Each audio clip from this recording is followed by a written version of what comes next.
Welcome crew, friends, fiends, foes, horror fanatics, and fiends. Secure your tinfoil hats, buckle down tight, and hold on loosely as we soar over the rocky tops of the La Platas on a rocky mountain high, get sucked into the vortex of the Four Corners, and settle down snugly at mile marker 420 in colorful Colorado. It is Saturday, September 2nd, Sunday, September 3rd, for those of you across the pond and beyond. Good morning, good afternoon, and good evening to you, and welcome to We Are Paradox Media's Late Night in the Rockies. We are being broadcast all over the world right now. I would name off all these places, but the list just keeps getting longer and longer. But to me, it's very intriguing, so I'm just like, I want to share this, but I won't. It takes a bit of time. I'm your host, Tessa TNT, and I'm super excited to be here tonight. We are broadcasting live from the Mile High Clubhouse. Thank you so much once again for joining us this evening. I hope you've had an awesome Labor Day weekend so far. It's been, we've had a lot of, overhanging of clouds and such, so it's kind of hot and muggy. Even though it's cloudy, I think it's the humidity in the air that is causing it to feel so. If you're listening to us live right now, you may be listening to us on KPNL Radio, which you can find on KPNL Radio at kpnl-db.com. You may also find us on eTalk Radio, which you can find at etalk.tv/radio, as well as Facebook under We Are Paradox Media, YouTube under We Are Paradox Media, and Twitch under We Are Paradox Media. If you want to listen to us in your free time, whether you're working it, or working out, just check us out under any venue that you generally listen to. We've basically got all the bases covered, even bases that I haven't even heard of before. So tonight I have a treat for all my guys and gals out there. Tonight we will be talking to and getting to know Mr. William Pattison. So as Eric Morse, author William Pattison, wrote the Camp Crystal Lake novel series for Berkley Books, published in 1993 through 1994. These books include novels Mother's Day, Jason's Curse, The Carnival, and Road Trip. Fifth Camp Crystal Lake novel, The Mask of Jason Voorhees, which he web published for his fans. In 2014, he published The Traveler, A Conflict of Interest, science fiction, and A Psychotic State, the novel horror Splatter Punk, through Linkville Press. In 2018, he started his own publishing house, WCP Enterprises Publishing, and reprinted Psychotic State, the novel, and The Traveler. He also has published two novels by Christopher Highland, The Witch and the Prince, and The Path Never Taken, through WCP Enterprises. He is currently writing a 6-part anthology titled Symphony of Death. As Eric Morse, he was mentioned in the second printing of the book Crystal Lake Memories by Peter Brack. Or is it Brake? I'm not sure. Also, he worked as an executive consultant on an independent film adaptation of his novel Friday the 13th, Mother's Day. He worked as executive consultant and screenwriter on an independent horror anthology film titled The Horror Seasons. He also worked with screenwriter Matt Mosley. Hold on, it just closed down on me. Let me find my place really quick. On the script for the slasher film Sparrow. Currently, he works with co-host Christopher Highland and Mary Maddox, aka Nurse Hatcheton, the podcast Full Spectrum Horror. He also has his own podcast as well, An Awakening of Horror. He was also the executive consultant on the film in Derek Young's film Midnight Matinee Psycho. He plays the role of a reporter at the beginning of the film. He is also credited as associated producer, contributing writer, and unit director on that film as well. He will be bringing back his reporter character in Derek Young's film Psychotic State. He will also be playing a part in Derek Young's next film, Josie. Super excited to see it. Well, welcome, Mr. Pattison, aka Agent Willis. I'm so excited to have you on and to learn more about all the shenanigans you've been up to. How have you been? Goran scares everybody. Doing pretty good. Yeah. How do you like my new shirt that I got? I look like Thunder Lips, the ultimate male in this. Anyways, yeah, I'm doing pretty good. Unfortunately, Full Spectrum Horror is no more. Aww. And I am currently doing another podcast by myself called Bloodbath Beyond Podcast, where I discuss films and do reviews on horror merchandise and do Shout Factory releases and reviews and all kinds of fun stuff. It sounds like that could keep you quite busy. Yeah. Well, on top of that, I do Bloodbath Theater, of course. You love Bloodbath Theater. My double feature horror host show, which I host with my horror host Skull John.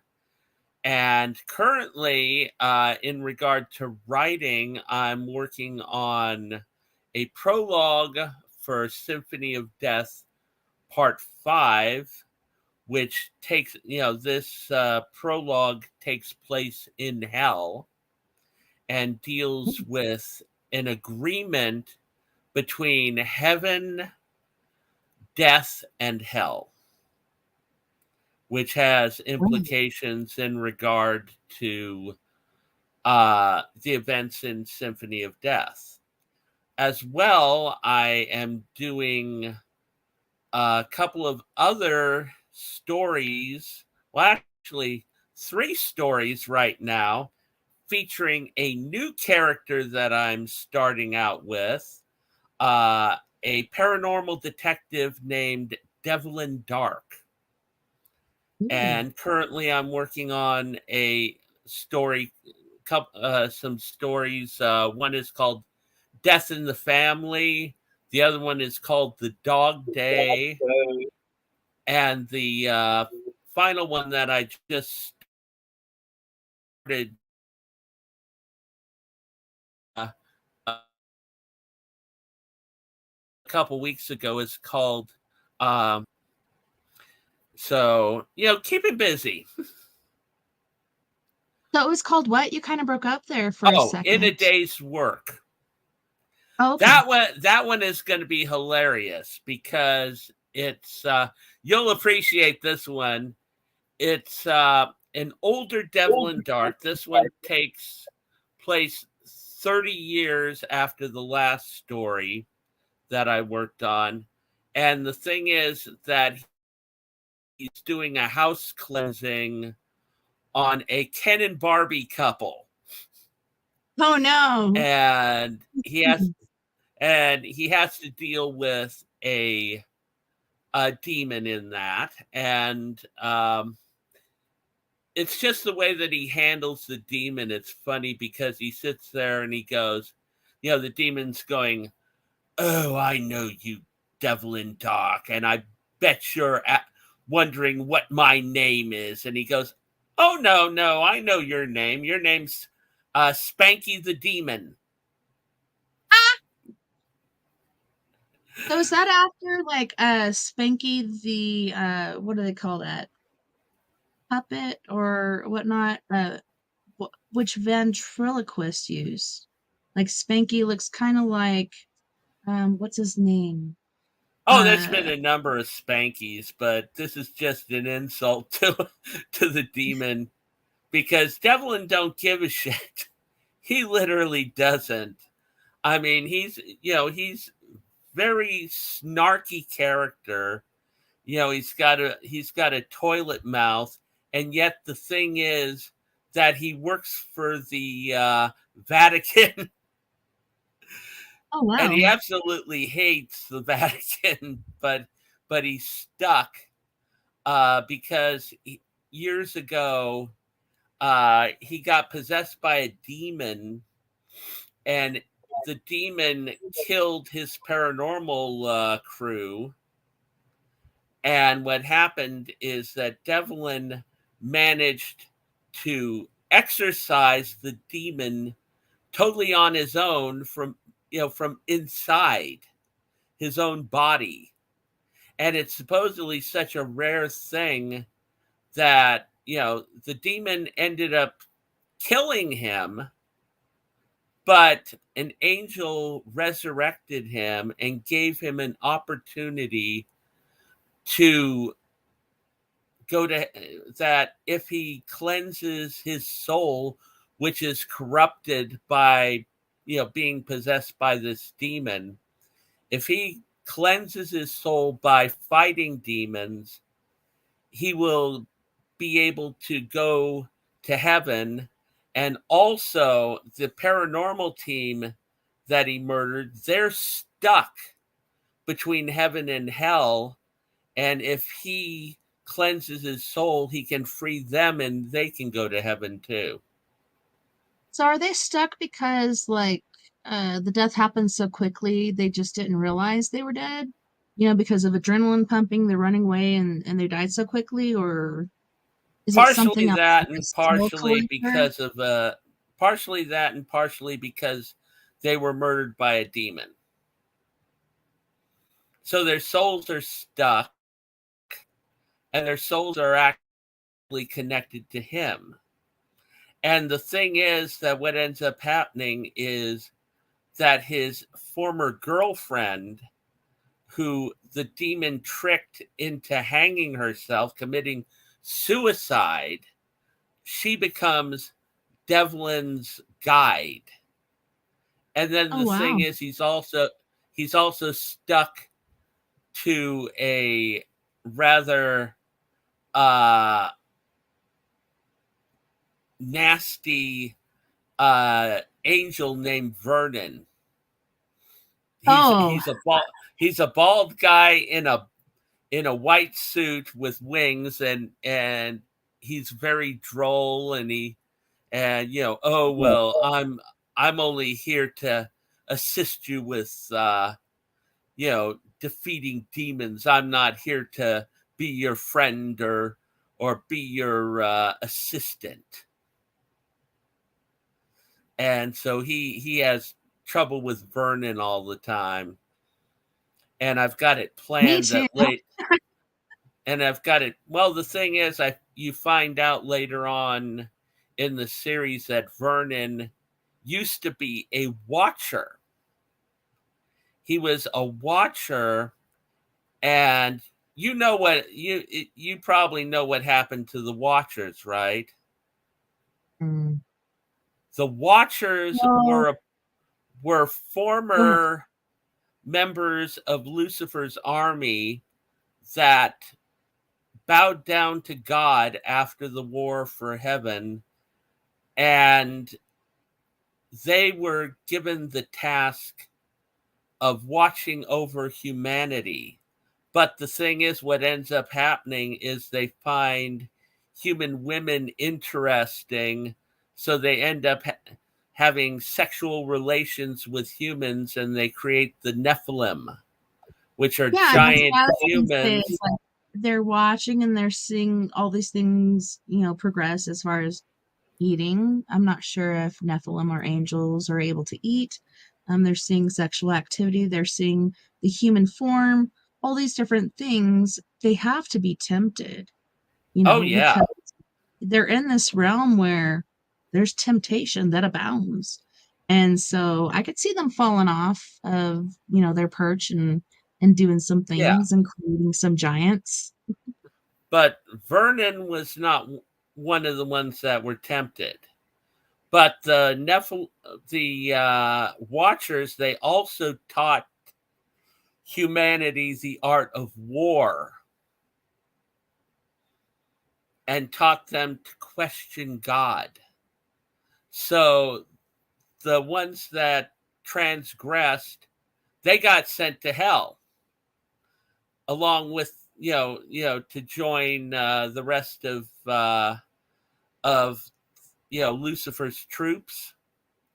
Mm-hmm. And it was actually the Watchers and them corrupting the human bloodline with the Nephilim that caused the Great Flood. Oh, wow. Yeah. And this is a fact. This is in Jewish literature. Well, The I do Jewish believe Torah that, and stuff. Nephilim, which are known as giants, etc., they do exist. Like, there's been proof shown as far as skeletal remains, even though the certain, place hides them, whether it be, the Catholics or the certain, scientific place. These things are Mm-hmm. hidden from us, and it's like they don't want us to know the truth. Why? Like, I think we'd be better and wiser if we did know the truth, but I think it's a sense of controlling us, because if we know everything or we know most things, it's going to be hard to control us. Yeah, and the thing is that knowledge is dangerous for a lot of these people. I mean, shit, you got the Telemasca that are keep hiding things and stuff, and the Illuminati and all these freaky bunches. So, Definitely freaky. yeah. Why you got to be so secretive with your freakiness? Let your freak fire burn. Oh yeah. So, anyways, yeah. So that's what I'm working on. I mean, I've got the other story. I have the Dog Day is where Devlin is stuck in a town because his brother, who is his driver, and he's also a mage, he gets beat up by some neo-Nazi guys because he's gay. And he's put What? in the hospital. And Devlin, oh, you're going to love this. Devlin is stuck in this Bible Belt town called Hope. And he's stuck in a ghetto apartment building called the Imperial Palace. And one of his old friends from college, this big fat guy who lives with his mom, he's in the apartment below him, and he and his mom end up they've got a spirit in their apartment, and it's a spirit of an unfortunate pit bull that was murdered by its master. Uh-oh. And the thing is that blows up, and Devlin has to fix that on top of So everything else. did this storyline come about before your whole blow up with Pitbull, or this was pre-written and then all of a sudden it happened? Because it's funny how like Dealing. things can be put into action. You know what I'm saying? Well, my niece has had two pit bulls, Mhm. And my sister is a huge fan of pit bulls and parolees and stuff. So I've been dealing with a lot of pit bulls lately. And I just thought, okay, well, I had this idea for doing a different type of ghost story, and I wanted to do one on a ghost dog. Mhm. And so I thought, okay, I'm going to do one on a pit bull, and his name's going to be Nobby. I Yeah, like it. Nobby the pit bull. And yeah, I mean, his master is a sadistic bastard named Hugo Rabinovich, a Wow. Russian guy, and he literally beat this poor dog to death My with goodness. he beat him to death with a pipe wrench. So you know how hard a nice steel pipe wrench is. He literally Mhm. smashed the poor dog's skull, and you know that a pit bull skull is extra thick. So Yeah, just it's just pretty. imagine how how bad that was. Basically shattering his skull. Mm. Yeah, kind of giving him the Negan treatment. With From Lucy. yeah, with Lucille. From The Walking Dead. I'm wearing my Walking Dead shirt tonight. I almost didn't. I Oh, almost wore something nice. else. I decided to. I don't know if you can see it, but it's Hmm. got all kinds of depictions within it. It's pretty nice. I like Yeah, it. It's kind of. I just finished watching Walking Dead, Dead City. Oh, I don't think I've seen that yet. Oh, What do you that think? one is good. It has Negan in it, I love Negan. and Like in he a was like a bad guy and he did bad things. He's very charismatic, and there's something about his personality. He was a good person at once, but there's something that turned him sour. And that's why he was the way he was. I oh think, yeah, really deep down under, he was a good guy, but different things happen to you that do change you in your course of life. oh yeah. In this one, he's taking care of a young girl. Hmm. And the thing is, you find out that Negan, what he used to be, is a PE teacher. Seriously? Yeah, he was a PE teacher. And then he, you know, turned into what he was. But the story focuses on this one minion of Negan who has taken over New York City, and he is worse than Negan ever was. And God damn it, the one girl that Negan, her husband was the Asian guy that Negan, uh, Yes. He bashed his head in the yeah, yeah, in that little round circle. bashed his head in, along with that Scottish guy I really liked in that show. Like, Yeah, damn! nice red and Scottish. God damn it! This culture just crap. Yeah, Negan's crap. But anyways, yeah. So yeah, this is gonna be a good one, and then I have the other story, which is about Devlin's niece, and the thing is that he has to go help her because his father had been killed by a a serial killer, and the thing is that his soul is stuck to his body, and Devlin's niece has the sight and she can see him, and he keeps coming to her, and he's in his dead state and stuff, and he's crawling on the floor and stuff.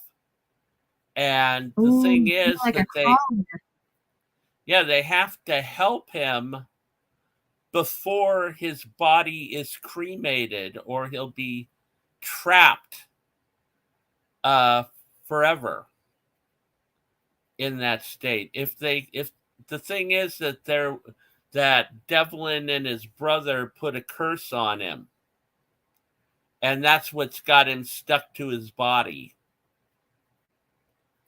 So they have to clear that up. He's doomed. And they hate father. They hate their father because he was a complete and utter asshole. Mm-hmm. That happens a lot. And he used to brutalize Devlin's brother, Damon, because Damon was gay. See, Yes, all you woke people, I have a gay character in my books. Isn't that exciting? yes. Well, to me it is, because we all have gay characters in our life, and it's amazing like how many there are. And it's like, for me, I'm not God. It's not my place to judge. Like, I love you no matter what. And so I love my family members. But then there's other members of the family that are like, oh, well, you're this way, so you're no longer a part of the family. And I just don't understand that. That to me does not make sense. Love is love, no matter what it is. Well, to a certain extent. Well, There's this new like maps or whatever thing, mature individuals living on children and stuff. Like, I don't agree with that sort of love, but if gay people or adults want to love each other, I'm all good with it. I'm And fine. I'm fine with that stuff. I'm not Mhm. I'm not up for the woke idea of the world. Because I believe in equality. I don't believe in woke, where you victimize one group and take away from a group. And sit there and say that they're the root of all evil, and that their race should die. And that's what the woke ones keep saying about white people, that we're responsible Oh, for all the evil. And it's like, excuse me? why are you giving No. me credit? No, there's assholes in every race and every Exactly. gender. So, don't just throw it on us. And Mm. stop taking stuff away from us. Like, I just recently found out about an audiobook where they turned Sherlock Holmes into a black guy. Hmm. That's intriguing, because I've seen so people turning different actors or actresses into black people using AI, and it's pretty interesting to see like how they look in both race. And you know I still like them either way. It's pretty interesting and intriguing to see them changing races, etc. um Yeah, but I mean, oh, the thing is yeah. that if you're dealing with a certain era in time, you should actually respect that time. And a lot of history in that, they want to change history because of modern ideals.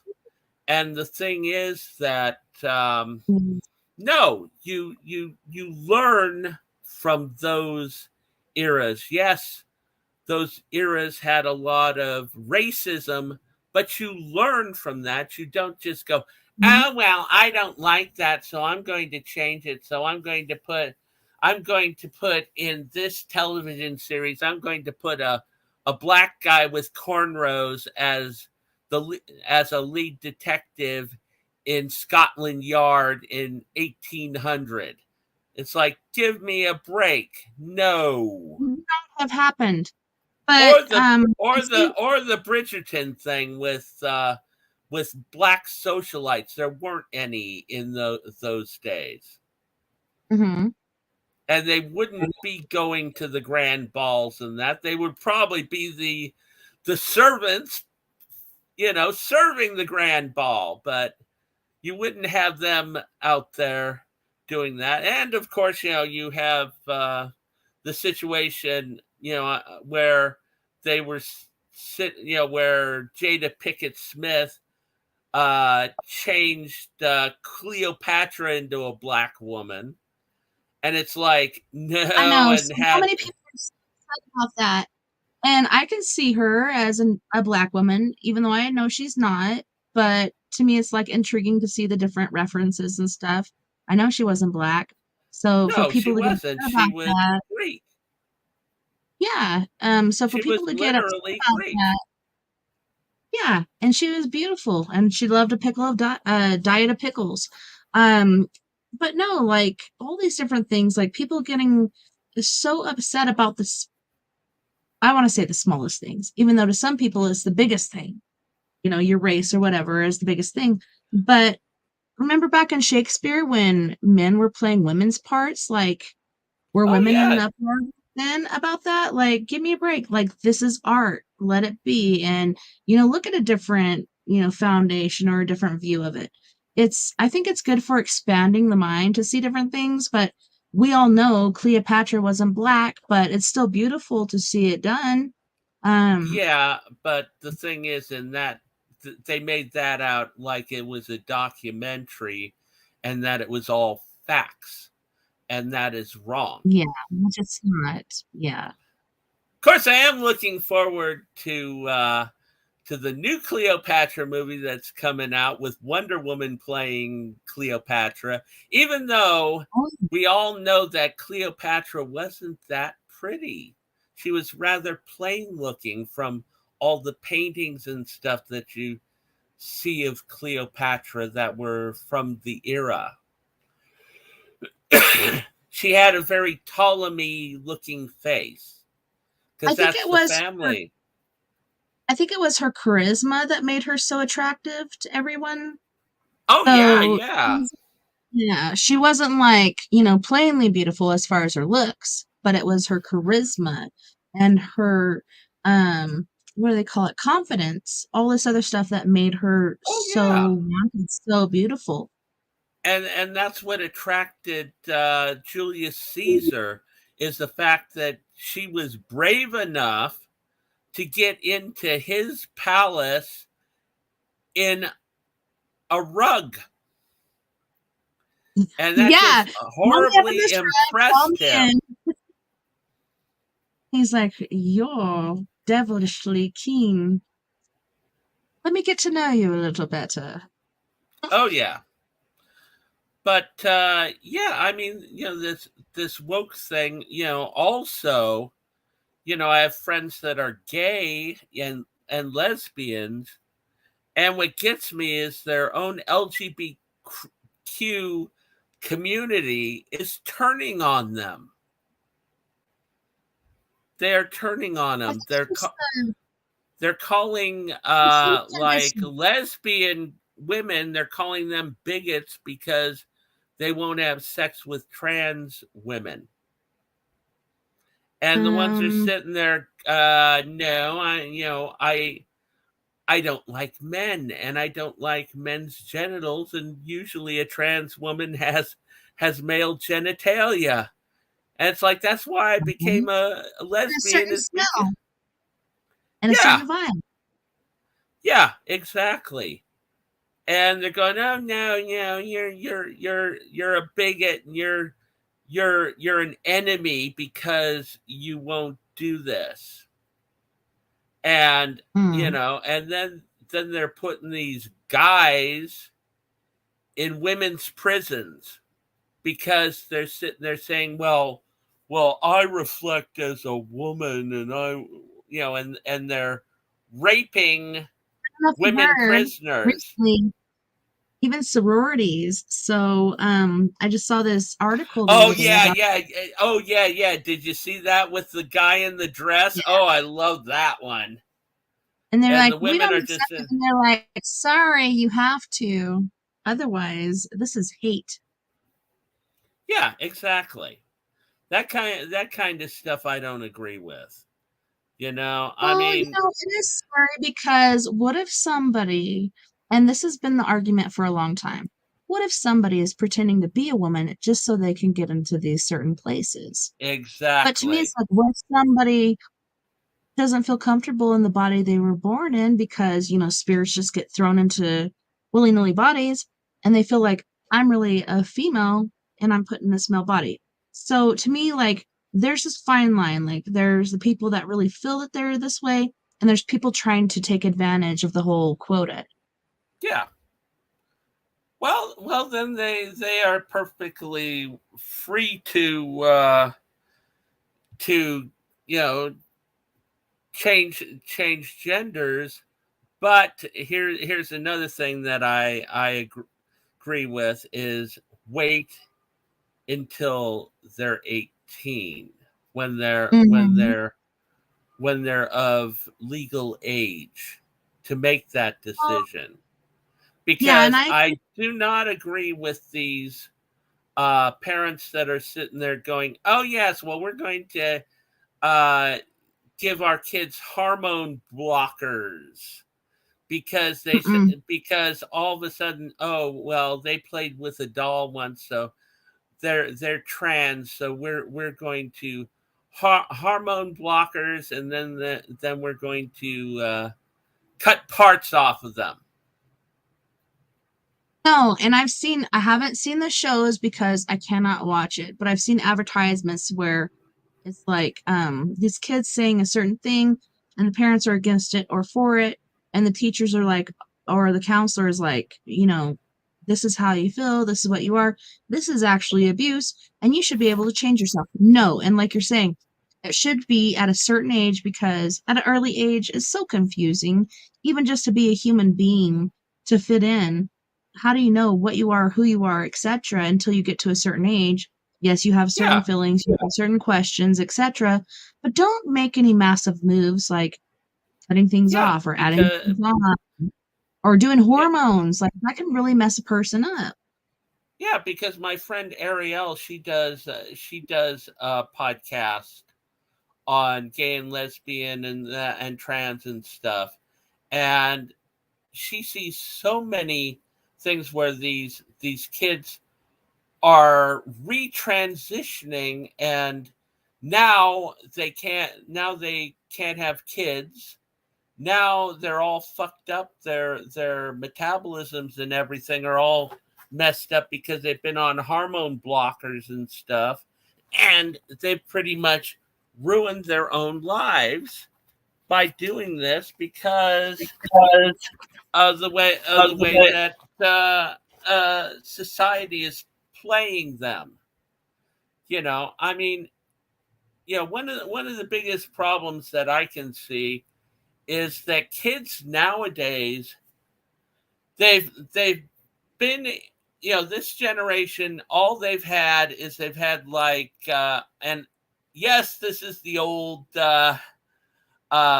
complaint that video games have ruined kids, but they've Oh, been they've spent their childhoods playing RPGs where they can customize their characters, they can change their genders and all that. And now they think, "Oh yeah, well, that's the way the world works." And yeah, we can be, my gender can actually be demon fairy, and people have to 100%. accept that because that's what I say, and I can customize myself. I can make myself a man or a woman, and I can have purple hair, and I can wear a cat costume if I want, walking around town, and that, the whole furry movement and shit. Oh Mhm. god. Anyway, so yeah. To everyone And their own. Yeah, everybody their own, and if you don't agree with me, you're my enemy. You can't not accept this. If you don't accept this, you're my enemy, and you're a bigot, and you're an asshole, and you're all this. You can't have an opinion of your own. You have to accept everything that I say. That's the way they are. And yeah, that's the way they are. And my friend Ariel, she talks about this, and then also my other friend Sydney Watson, she's done a few shows on this, and some of this stuff as well. So I very, have to say, very interesting stuff. it is. And I had a friend who had a daughter who felt like she wasn't female, she was male. And just like when my daughter came to me, I'm like, I love you no matter what, and I accept you, whatever, but I'm not pushing you to do anything. And she didn't either, but she was going for, gender equality as far as bathrooms and stuff like that goes. And eventually this kid grew out of it. But like you said, she wasn't pushing for hormones or physical changes and all this other stuff when you're too young to know what exactly you really, really want. But she's just giving her that support system, and allowing her to grow to be whatever she needs to be. Now she's back to being a beautiful young woman, but she did go through her phase and basically got over it. Exactly. But some people stay there, some people don't. And that's why you don't jump like long leaps, do the little footholds Yeah. or the little rocks across the freaking river. Don't And just go be like, oh, this is what you want? Let's do this. and then of course, we have these radical teachers as well, who sit there, and I Ariel put up a video of this one teacher, and she had taken down the American flag and put up the rainbow flag and put up the Black Lives Matter flag. And the kids said, well, where are we supposed to do the Pledge of Allegiance? And she goes, well, you can choose one of these two flags to do it. That's okay, because I didn't want to have that other flag here. So it's perfectly fine for you to pledge allegiance to the rainbow flag. And Yeah, that's it's like, how too. dare you? This is the United States of America. You are a public school teacher, and you are going Servant. off your bounds. Yeah, And going overboard. just like this same teacher in another video said that, oh yeah, you can change your name, and you can change your gender, and I'll call you by this gender, and we just won't tell your parents. We won't tell your parents, and Yeah, you can't, and you don't talk to your parents about what we talk about, talking about girls and boys and that, and what, all this stuff. You just listen to me, and and you'll be good. And it's like, excuse me. And then she sat there and said on TikTok, oh, well, I don't have to tell the parents because the parents don't pay my paycheck. It's like, excuse me? Parents' isn't taxes there? pay for your Yeah, damn paycheck. You should be I was about on to say, the isn't it fucking your dole taxpayer then. dollars? Yeah, it's their taxpayer dollars paying you. But yeah, they're in San Francisco. I believe there was a big hoopla where the staff of this school board had decided, if these kids decide they're a different gender than what they generally are, we'll accept that and we'll, help them out with that, but we Alameda. won't take parents. Yeah, and it's because uh, a lot of things came out during COVID as far as abuse and different things like that. So they're just trying to protect the kids. But at the same time, parents need to know. But at the same time, parents can beat your ass for that stuff. Like, it just really depends on belief systems and this and this and that and that and acceptance, etc. So I kind of see where they're coming from, but at the same time, parents need to know so they can help at home, because that's the main learning space is home, where you're growing up. Yeah, But and like I and said, a and lot the of thing is, times it's not a good it's their kids. If yeah.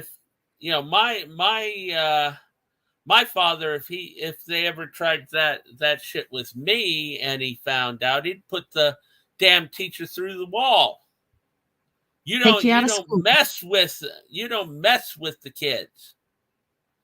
Those kids are it's the family's legal responsibility to take care of the kids. But Mm-hmm. the government is sitting there saying, "Oh well, you don't have the right to raise your kids the way that you want to raise them." Bullshit. Bullshit. It's a You're the crazy world parent. we're You're the one that gave the kids birth. Until they're 18, they're yours. And no teacher, no paid servant of the school district has the right to deny the parents information. That is wrong.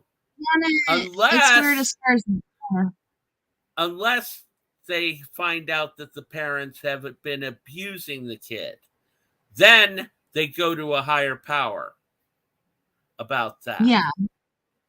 And that's a hard place, because how do you really know? Like, kids show signs, but is it really a sign of abuse, or is it just a sign of, social anxiety or different other things, ADHD, ADD, Exactly. other things that could be going on? How do you And really and tell? what gets me now is these ones are sitting there saying, "Oh no, you can't have an effeminate boy, or you can't have a tomboy girl. They have to be As a tomboy, transsexual." Oh well, you're supposed to be a man now. They're oh, well, I according have to the biggest them. balls of any man I know. Yeah, so yeah, they would sit there. If you were in school and you were a tomboy, they would try to push you to change your sex. That's the way that they're doing it now. There wouldn't be any ifs, ands, or buts, or, oh, I'm a tomboy. I like to play with the boys in sports and that, and I'm still a girl, but I'm like tougher things. I'm a tougher girl. Okay, Oh no, so, like, like, you're secretly a man, and you need to acknowledge that. You need to go and yeah, have no, gender correction surgery. That's what they do yeah, now. that's not their decision. But yeah, I love playing with Hot Wheels and making tracks and stuff like that. But I also had Barbies and My Little Ponies, and I love going fishing and fixing my own hook and all this other stuff. And I didn't quite get like the whole makeup and hair thing. Like, I cut my hair off to this extent when I went into the Marine Mm-hmm. Corps, and it grew so fast I got in trouble 3 times within 3 months because it kept growing below my collar. So I kept getting in trouble for it. Because I didn't know how to make a bun. Now I know it's really freaking simple since I've been in the Marine Corps. But no, you Yeah, can't they taught just you the hard way. yeah, just because kids, like certain things and do certain things doesn't mean you should push them a certain way. And I know a lot of schools aren't doing that. They're just like, if somebody says they're he, she, or he, or whatever, like, there's so many nouns or pronouns or whatever the heck it is called. I was never good at English. Um, just be accepting, don't be judgmental, and allow them to be who they are. Don't push them one way Exactly. or another. Exactly. And these ones were giving me shit about, oh, why don't you have your pronouns up on Facebook, William? Are I don't you a either. bigot or Like, I don't get it. something? No, I'm open and I'm accepting, but I don't get it. So I'm not going to change my stuff. I'm a she. I always So have been. so I put my I think a she pronouns demon. down. You want to hear what my pronoun is now? Mine would be Go Sheeman. F yourself. That's my pronoun. Go F yourself. I like You know, it. it's like Gina Carano with her beep bop boop. So I've got a Or lot of them saying, "Oh my God, William's a bigot. William's this. William's that." No, maybe I should William's change mine smart. to none you damn business. So I'll put mine as Yeah, none you damn. yeah. Just call me none you damn business. That's Yeah. that's me. None you damn business. That's a good one. That's good, Tessa. I promote this message. Oh, that reminds me. We still got to talk about your commercial, Tessa. Oh yes. I wonder if I can pull that up really quick. Because Oh I was my like, God. Yeah, people, because Tessa did a commercial. am I being spammed right now? Like, what the heck is going on? Has William been hacked? Yeah. So let me Oh look my. this up real quick because I didn't even look at it at first, and then I like called you and I was like, what the fuck? Have you been hacked? Because I've gotten different messages like that, and generally it's like a hacker thing. Yeah, and it was like, oh no, that's I wanted you to see this because she looks just like you, and she's like, and it's like, oh my God, that reminds me of Tessa. You're like, you did a commercial? I'm like, what? Wait a minute. Okay, let me pull this up really quick and then share screen so everybody can see this. Oh yeah, they're gonna love it. Um, I love this one too. oh, let me go back really quick. Okay, let me go over here, share screen. And more Oh than my likely, goodness. everybody's seen it, but they haven't made the Tessa connection. Right? Share. Oh my God. Here we go. You guys ready for this? Hi, Barbie. Hi, Barbie. Hi, Barbie. Hi, Barbie. In Barbie land, everything makes sense. But here in the real world, I'm always like, what is that? What is that? Thankfully, with the Google app, I can search it with Lens. Oh, a chihuahua. What up? It even helps me translate notes from my Canadian lover next door, Jean-Pierre. Stop stealing my parking spot. Like, why don't you stop stealing my heart, boy? Well, that's my errands for the day. I need a jacuzzi. What is that? The Google app helps me find whatever color I need. And by whatever color, I mean pink. With Lenses' help, if you see something, you can search something with only seeing, like melted plant. These things need water. Ah! Thanks, Google. What's next? Put her in the movie. Who said that?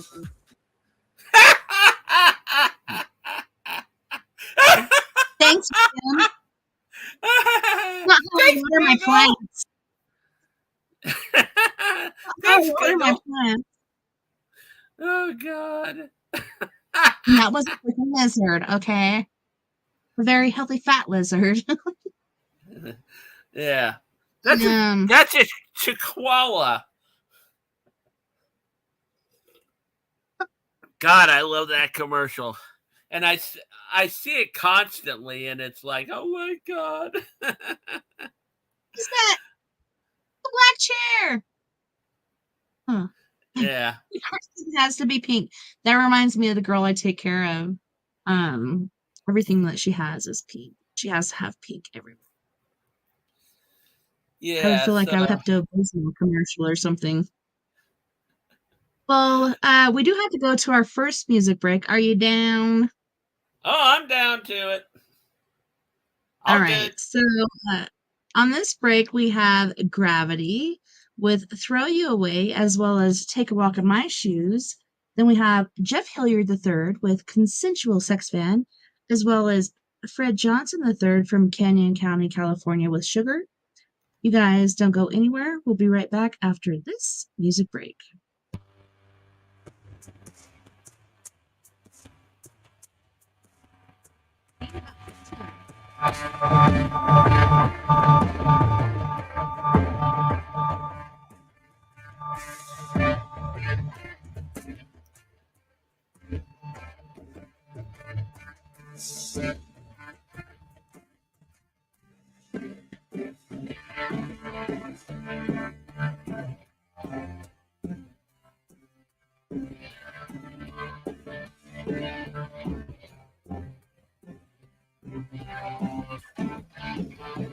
How do you feel? Bicycle test. That mask you wore was for another dance. What could I be? Around your head. What you had to wear? Those things that you said. What are you waiting for? What are you waiting for? Stand for two faces, well, not my Sunday, she be a place only for you. Don't let it go. Don't let it go.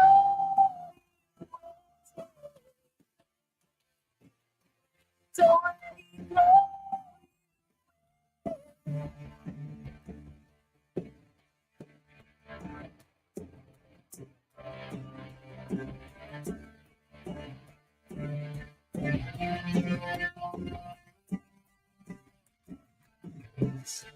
When all hope is gone, when you've got nothing more to say, would she go on? Be strong, keep walking on, find a reason to go. What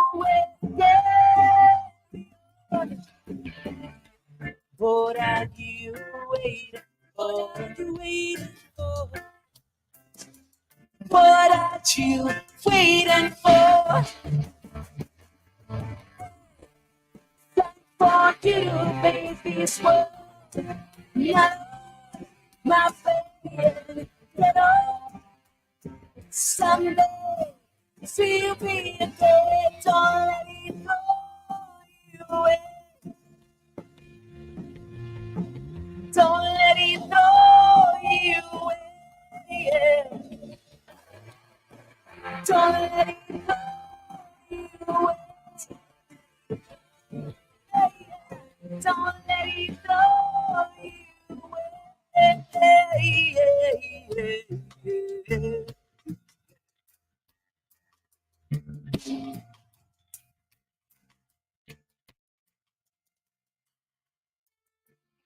What are you waiting for?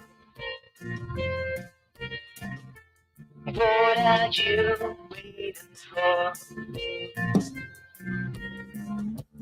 We see something to fight for. We see something to dance for. For you to face this world. Not my friend, someday you'll be okay. Don't let it go.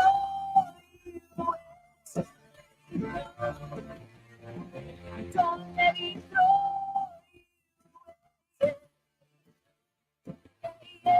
Don't let it go.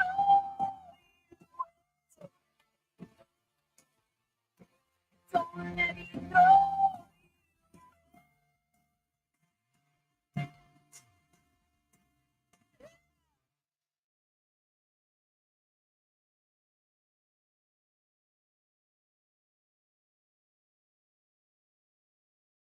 Do you wanna go for a ride in my consensual sex bed? Do you wanna go for a ride in my consensual sex bed?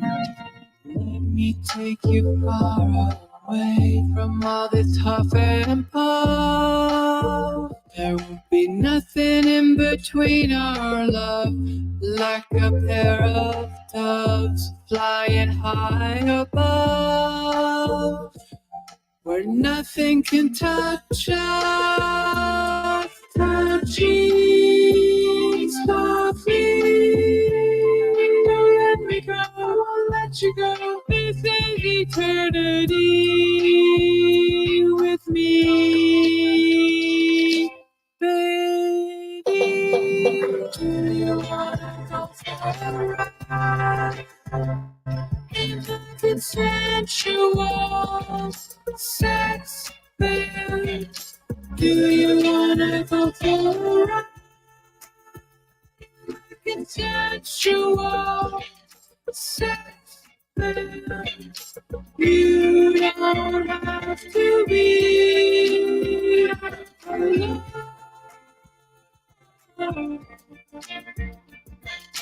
Come with me. Magic, healthy after boundary space, unknowing mutual consent.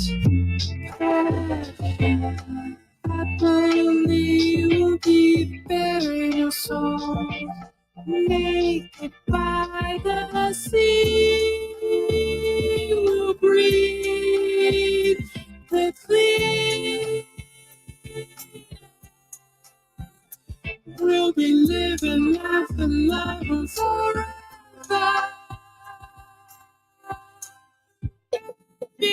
Do you wanna go for a ride? Consensual sex bed. Oh, do you wanna go for a ride? Consensual sex bed. You don't have to be alone anymore. We will be together forever.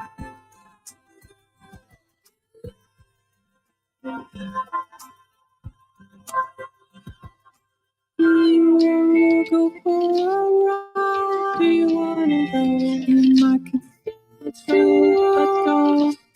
Let's go. Let's go. Let's go. Let's go. Let's go. Just get in the van.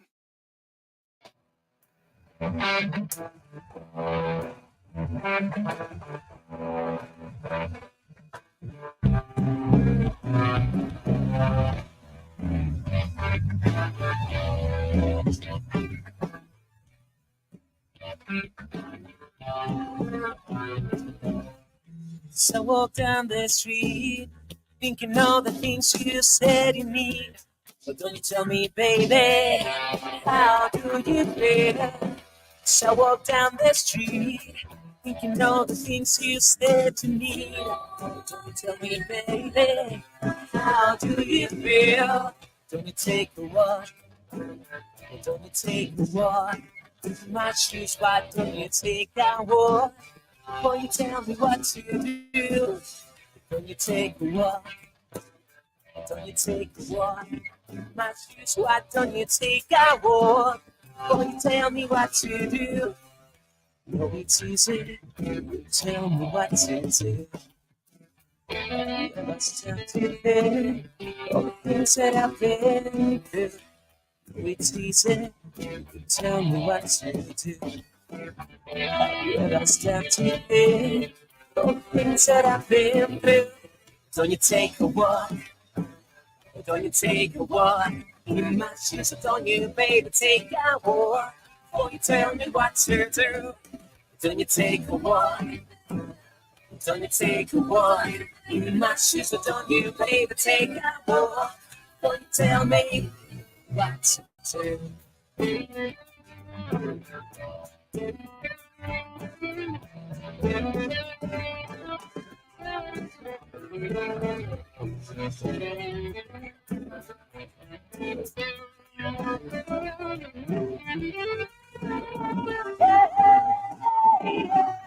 What don't you say, God won't say? What don't you say, God won't say? What don't you say, God won't say?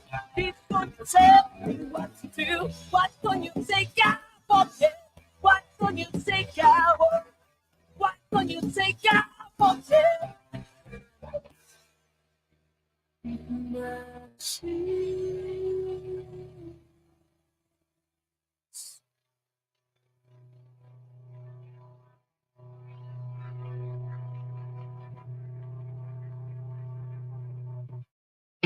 Waiting here on this cold, lonely night without you. Your tension's over there. Wondering, are you coming back home again? Inspired by love. Where did our love go wrong? My sugar.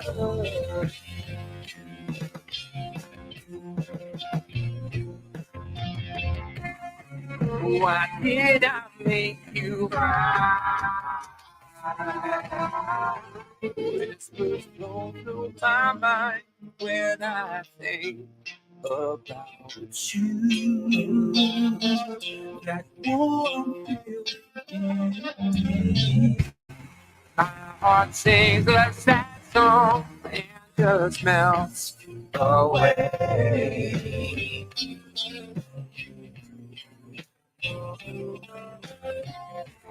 Please look into my eyes, my sugar.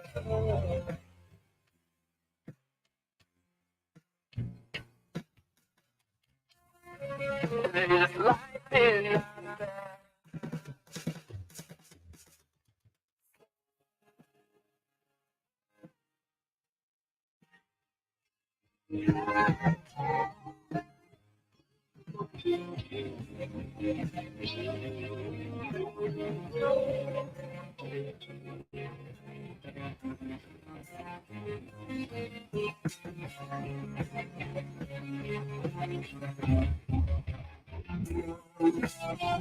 Until the sun doesn't shine anymore, I'll be there.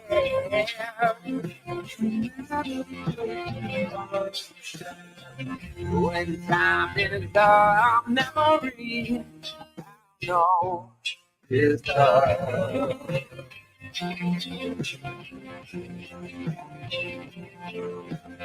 You will always be the one, my sugar.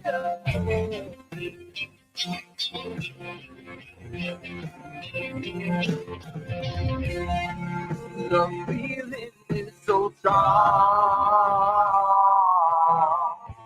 Waiting here on this cold, lonely night without you.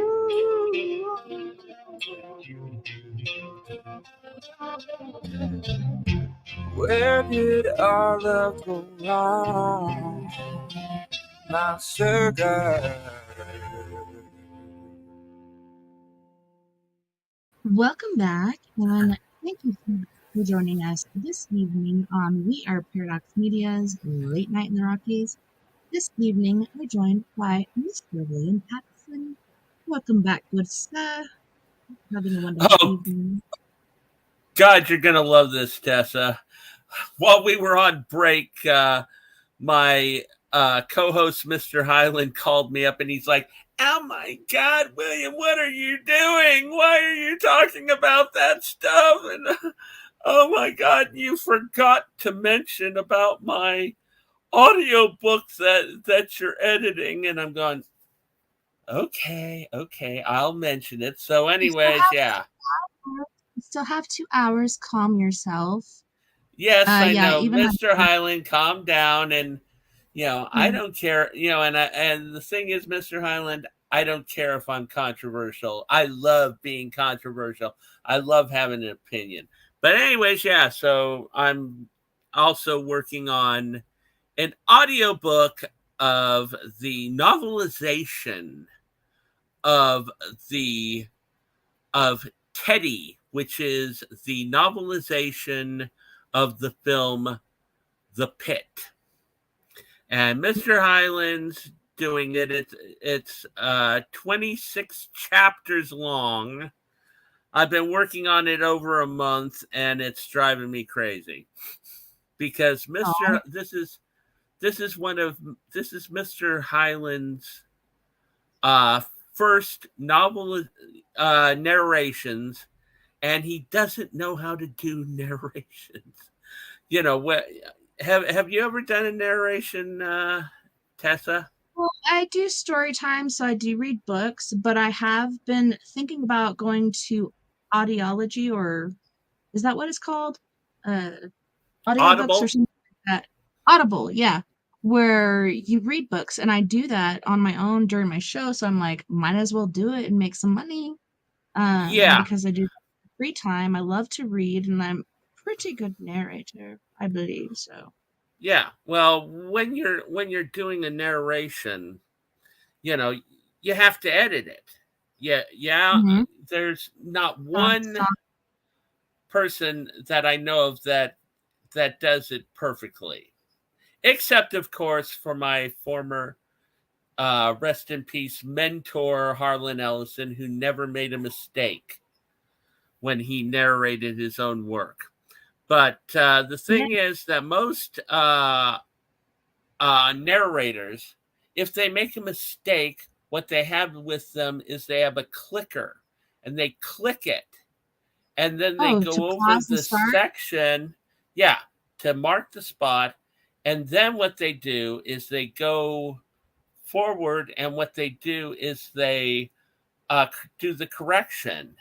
And that way, Mhm. when the editor comes in, they pull out the bad stuff and they leave in the corrected audio. Mr. Highland doesn't do this. He doesn't even give me any space between the mistakes, and he just reads on. So I'm sitting I there listen to Let's doing, Read at night to go to sleep, and sometimes he does a live. So he has some F up sometime, especially when he's going on like a long rant, like over 5 hours or whatever. Then he'll be like, cussing and stuff, and he's like, "Man, let me go back to where I was." Blah blah blah. But generally, it's like, perfect. Sometimes you hear yeah, him read something and then you hear a repeat of it. So I'm like, oh, well, he stopped. He thought he was starting here. He started again. He just repeated himself, but yeah, it was pretty close. yeah. But with Mr. Highland, he just continues on, doesn't correct it, and he'll sit there and he'll cough during a thing. So I'm Yes. sitting there trying to go through this thing, and all of a sudden you hear, and then he just continues on, and it's like, ah. Well, it's pretty So, awesome. Like I was telling you, like with this e-talk radio and this banana voice meter, I'm telling you, like I can cough or I can blow my nose and stuff, and the mic doesn't pick it up. It's pretty intriguing. I'm like, how can it not pick it up? Because that's just as loud as my voice. But I yeah, guess it just picks up on notations, like your voice notes going up and down instead of like or whatever you're doing. yeah. So yeah, so I've been working on this over a month, and after I'm done, there's still going to be mistakes in it because some of the mistakes I can't fix. But You know, I'm I'm going to put human. music So on it and stuff, and I'll have it free on on WCP Enterprises Publishing House.weebly.com, so nice. people can you know, listen to the book because the book is extremely hard to find. So Mr. Highland I just like that decided, oh, too. yeah, I'm going to do it. Yeah, and I like that too. Like before when I did story time, I just do it like with a blank background. But then I was like, I can add some music to the background. So when you have breaks, it's not silence. It's like dee dee dee dee or whatever it is as far as the musical background. And you just keep reading and you can barely hear it as you're reading. But when you're quiet, it's there. So there's no silence. People hate that, I guess.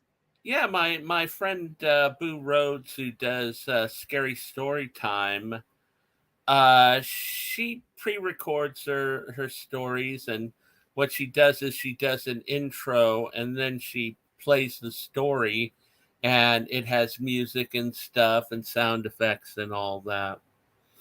And I've done a few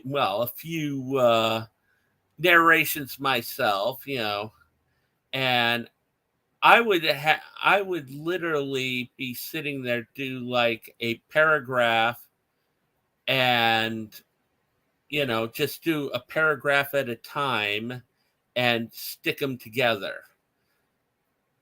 So it would be pretty good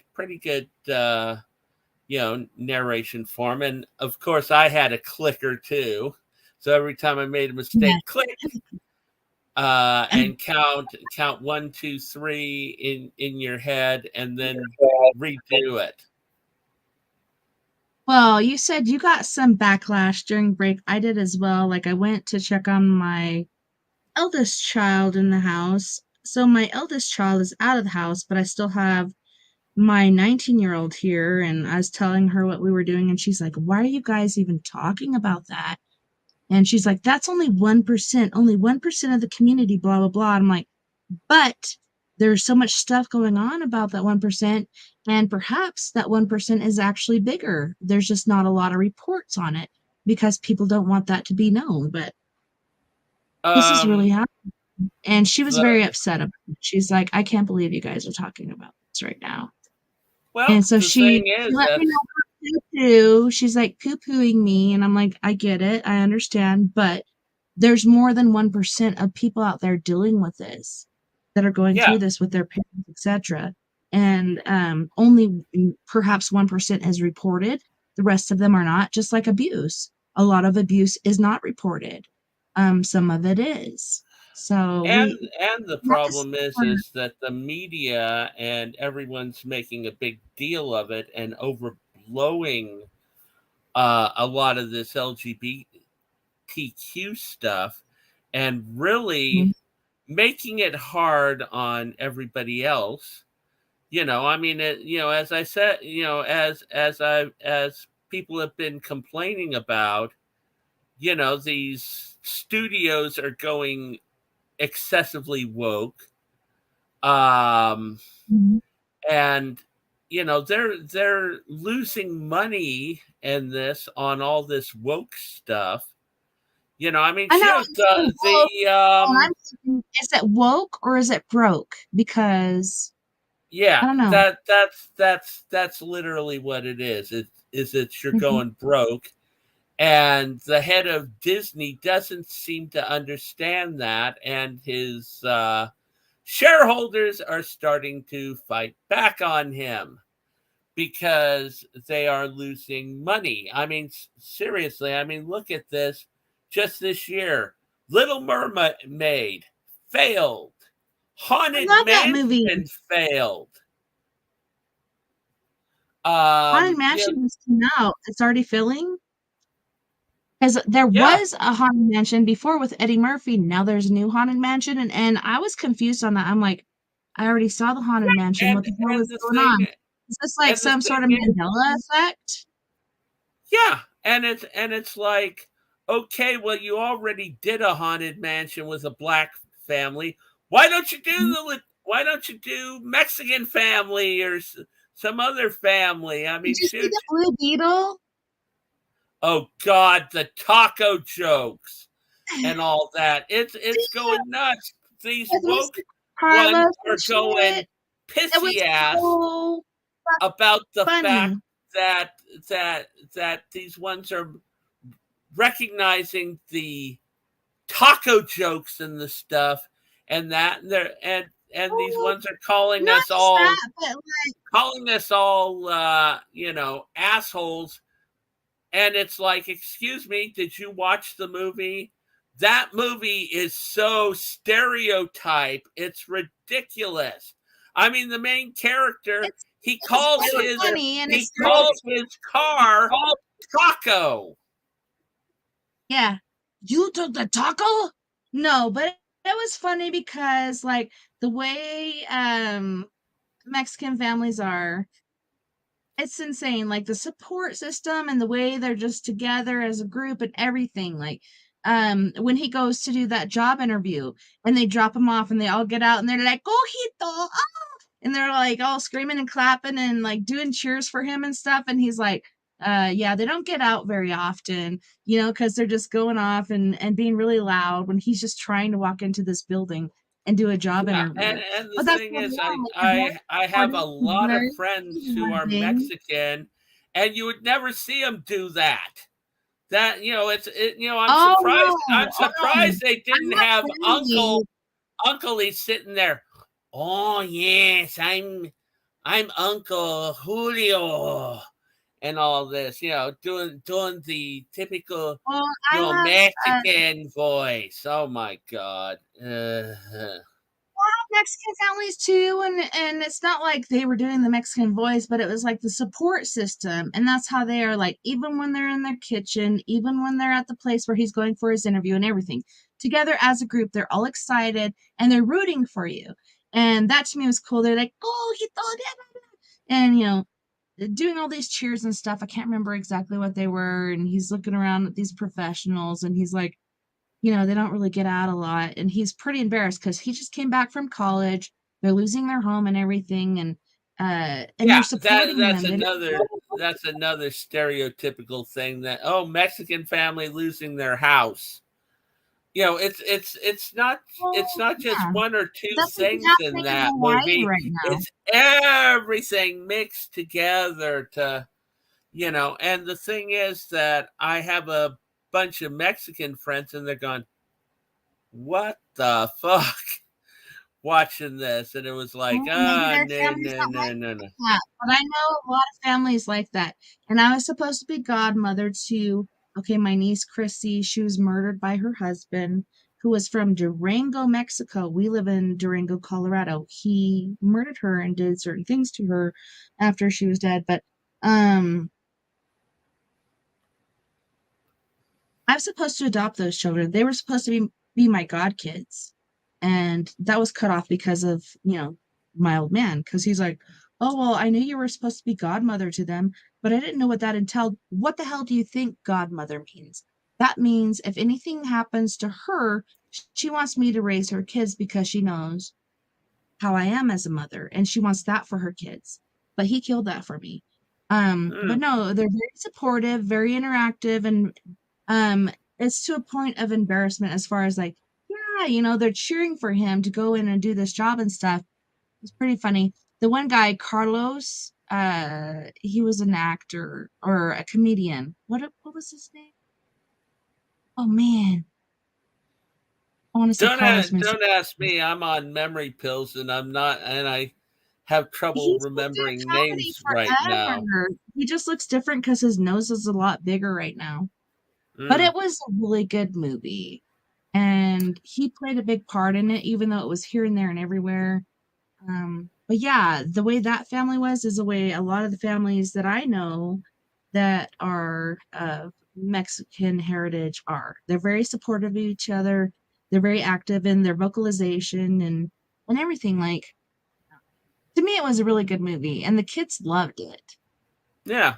The thing is, I mean, you know, it's pretty sad also when we have an Indiana Jones film fail. Well, I think everybody was like, he's so old. How can this be a good movie? Right? No, but I still want to see it. It had nothing to do with his age. What it had to do is that No, it was because they put that annoying woman in the film, and she was always degrading him all through the movie, and she ends up popping Indiana Jones in the face and knocking him out. That was They in were the not earlier film? happy. Huh? That was in the Was new that in the movie. earlier? Oh Huh? shit! Really? I Yeah. haven't seen it, so I It's don't know. the end So of it the was in the movie. new one? Indiana Jones, the thing is that he's kind of broken. He's broken up with Marion and his son's dead, and he ends up in the past, and he wants to stay in the past because he wants to experience the past. He's been shot, Yeah, that's the good and news. the girl ends up, she clobbers him because she doesn't want him to change the past. He's convinced her, because before she was one that was wanting to just use artifacts, to sell artifacts, and that she didn't care about history. But Mhm. anyways, yeah, It's they like all make about the money Indiana. instead of the history. Yeah, they make Indiana Jones out like he's just this old broken down man in the film. Yeah, that's ridiculous too, because Indiana Jones has been amazing through and through. I went on the ride at Disneyland. Yes, it took a long ways to go through this Yeah, thing, and it was really fun ride, really good. Like, why are they doing that?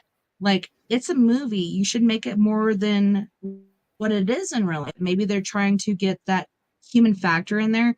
Oh, you're old, so we're gonna make it to where you're old and decrepit and all this stuff. Like, yeah, and the thing is that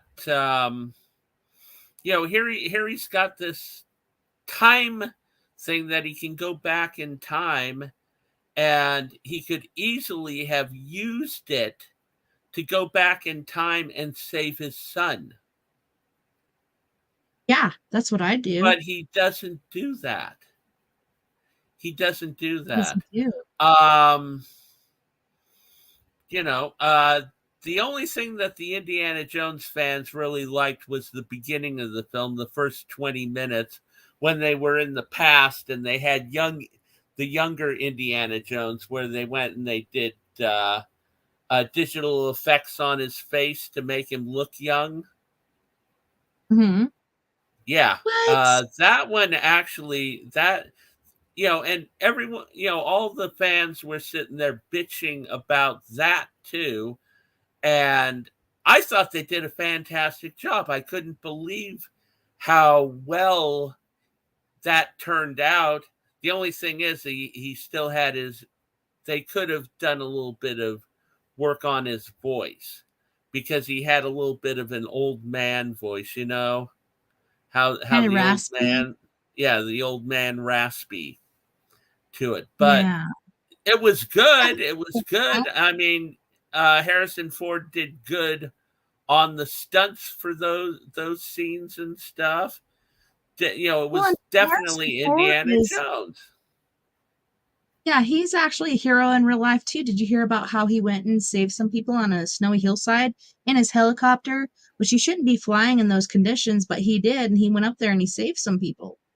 And Oh they're like, "Oh yeah. my God, it's Well, actually Harrison's that Indiana type. Jones." Yeah, Harrison he's is really awesome. that type. I mean, he's a down to earth man, and well, that he uh sells furniture. He does his own hand done furniture in his Ooh, I didn't home, know that, and he still but I would buy owns some. the same home that he lived in when he was just starting out as an actor. That's Same awesome. house. But anyways, Awesome. I'll give people a recommendation for a movie though. And I was thinking it was going to be woke, but it wasn't. And that is The Last Voyage of the Demeter. The one about Dracula, and it's taken from the one chapter of the book Dracula about the ship that brings Dracula to England? Yeah. Yeah, it is a wonderful film. They did decide to make the main character a black guy, but they did it correctly. And the thing is that what he is he's a guy who had gone through medical school and stuff. He's a doctor, but he couldn't find work. And what ended up happening is that he had this opportunity. He was going to go to England to be the private physician of a lord. And he didn't have any money, so he got onto the Demeter as one of the crew, and they found out he was a doctor, so they had him as the ship's doctor too on it. Oh, wow. But he's the one that has to deal with Dracula in the film. But they did such a good job on this. And Dracula is scary as hell. The Dracula in this, because it's not human looking at all. And it's got these fangs, and it's got the white eyes, and it's, you know, pointy ears and shit, and it's got wings. Oh, does it God. go back to Nosferatu or whatnot? Like, it goes back to that? Somewhat. It not looks as a lot. bad? It looks a lot like. Remember Gary Oldman in Bram Stoker's Dracula, when Dracula is in Mina's room and he turns into that bat thing? That's what it kind of looks like, except that it's gray. And it's got more teeth. It's got like these dagger-like teeth. Yeah. And it's good. It's really good movie. I was incredibly impressed. Unfortunately, it failed in the box office too. It's now on video on demand, so you show it and whatever. Like, as far as advertisements, you need to show the very best of the very best. You need to get people interested. Like Bram Stoker's Dracula. Everybody and their dog wanted to go see that one. So how come they couldn't reproduce that as far as advertisement? I don't know, because it was. Is this the one with Nicolas Cage in it? No, that's Renfield, and it's that's a comedy. Renfield. But that is a good film too. I want to see that one. I want to see that one. I love Renfield. Renfield is really good, and Nick Cage is fantastic as Dracula. And this is coming from a guy who's seen every Dracula that's been on the screen. Yeah, and I actually read Dracula and Frankenstein on the show. And yeah, it was very interesting to read that, as well as like seeing all these different movies. But yeah, so you really enjoyed that one? I haven't seen it yet. I really wanted to see it. Yeah. So oh yeah. Definitely going. Also saw the supposed adaptation of Stephen King's The Boogeyman. No, it's not. I want to see that one too. Was it not good, or did you? No, they it was ruin actually it was actually really good. I enjoyed it, but it wasn't the same story.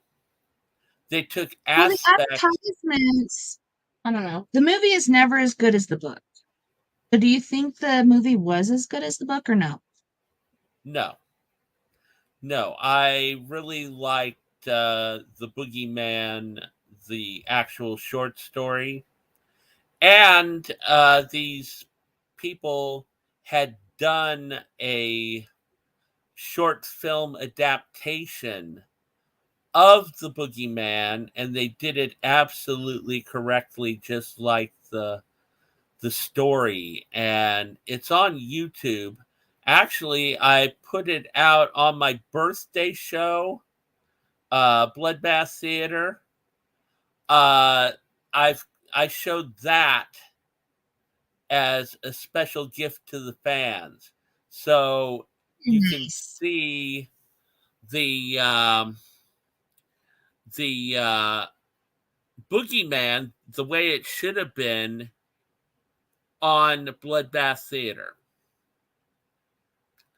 I did that, and I also did the short film that I did, The Darkest Secret, the one that I wrote. So I put that as gifts on my birthday. It's funny as hell. But that was my Very birthday generous. show. Yeah, we went and saw it was like the very beginning of, oh my gosh, what's that guy's name? Who has the axe arm? Shoot. Ash versus Evil Dead. And it Oh was the yeah, very yeah. I love yeah, Evil Dead and Ash versus yes. Evil Dead. So you So saw Evil Dead Rise? yes, and it was so Oh good. my And God, Vern, wasn't it?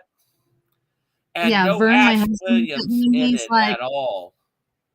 no, he's like, let's not let our kids Except watch that he this. was. Except that Bruce Campbell Wasn't was he in like the for a second film. or something? No, the recording from The Priest, it was Oh Bruce yes. Campbell who did the voice of the priest Okay. in So he that just didn't scene. show, but you could hear him. And he Yes, that was movie. executive producer on that film. It was such a good movie. I loved it. And it was like date night, and Vern's like, I know you want to see horror movies. What do you want to watch? And I'm like, we're going to watch this one. And we watched it. He didn't like it. I loved it. Yeah. But he's like, Oh, yeah, we agree. I got a really Not good watch Bruce this. Campbell story when you're finished reviewing. Let's go. Let's go. Oh my Let's do God. it. I went to him to see him when he was doing a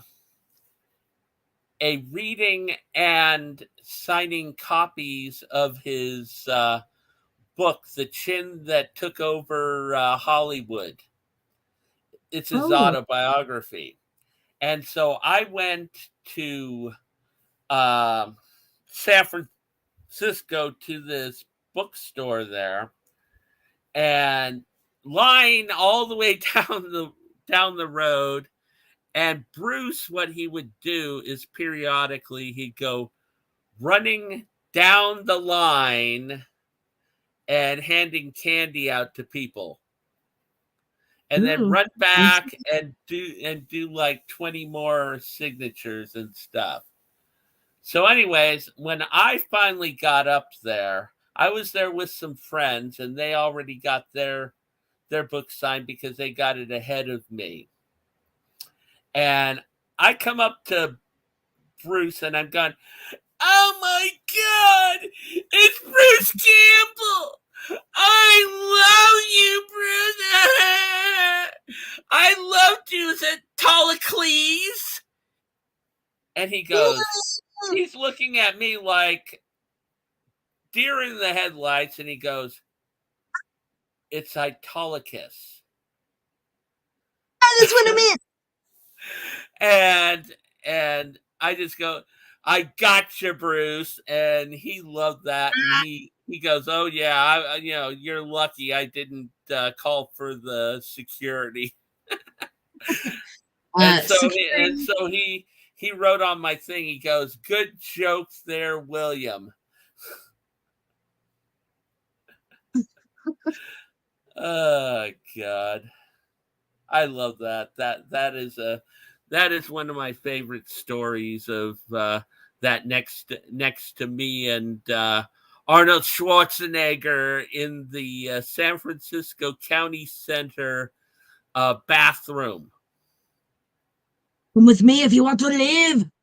You're like, dude, I'm just taking this. Oh my God. Yeah. The thing is that I was in a rush. I had gone through security because you have to go through security again to go from the the assessor's office.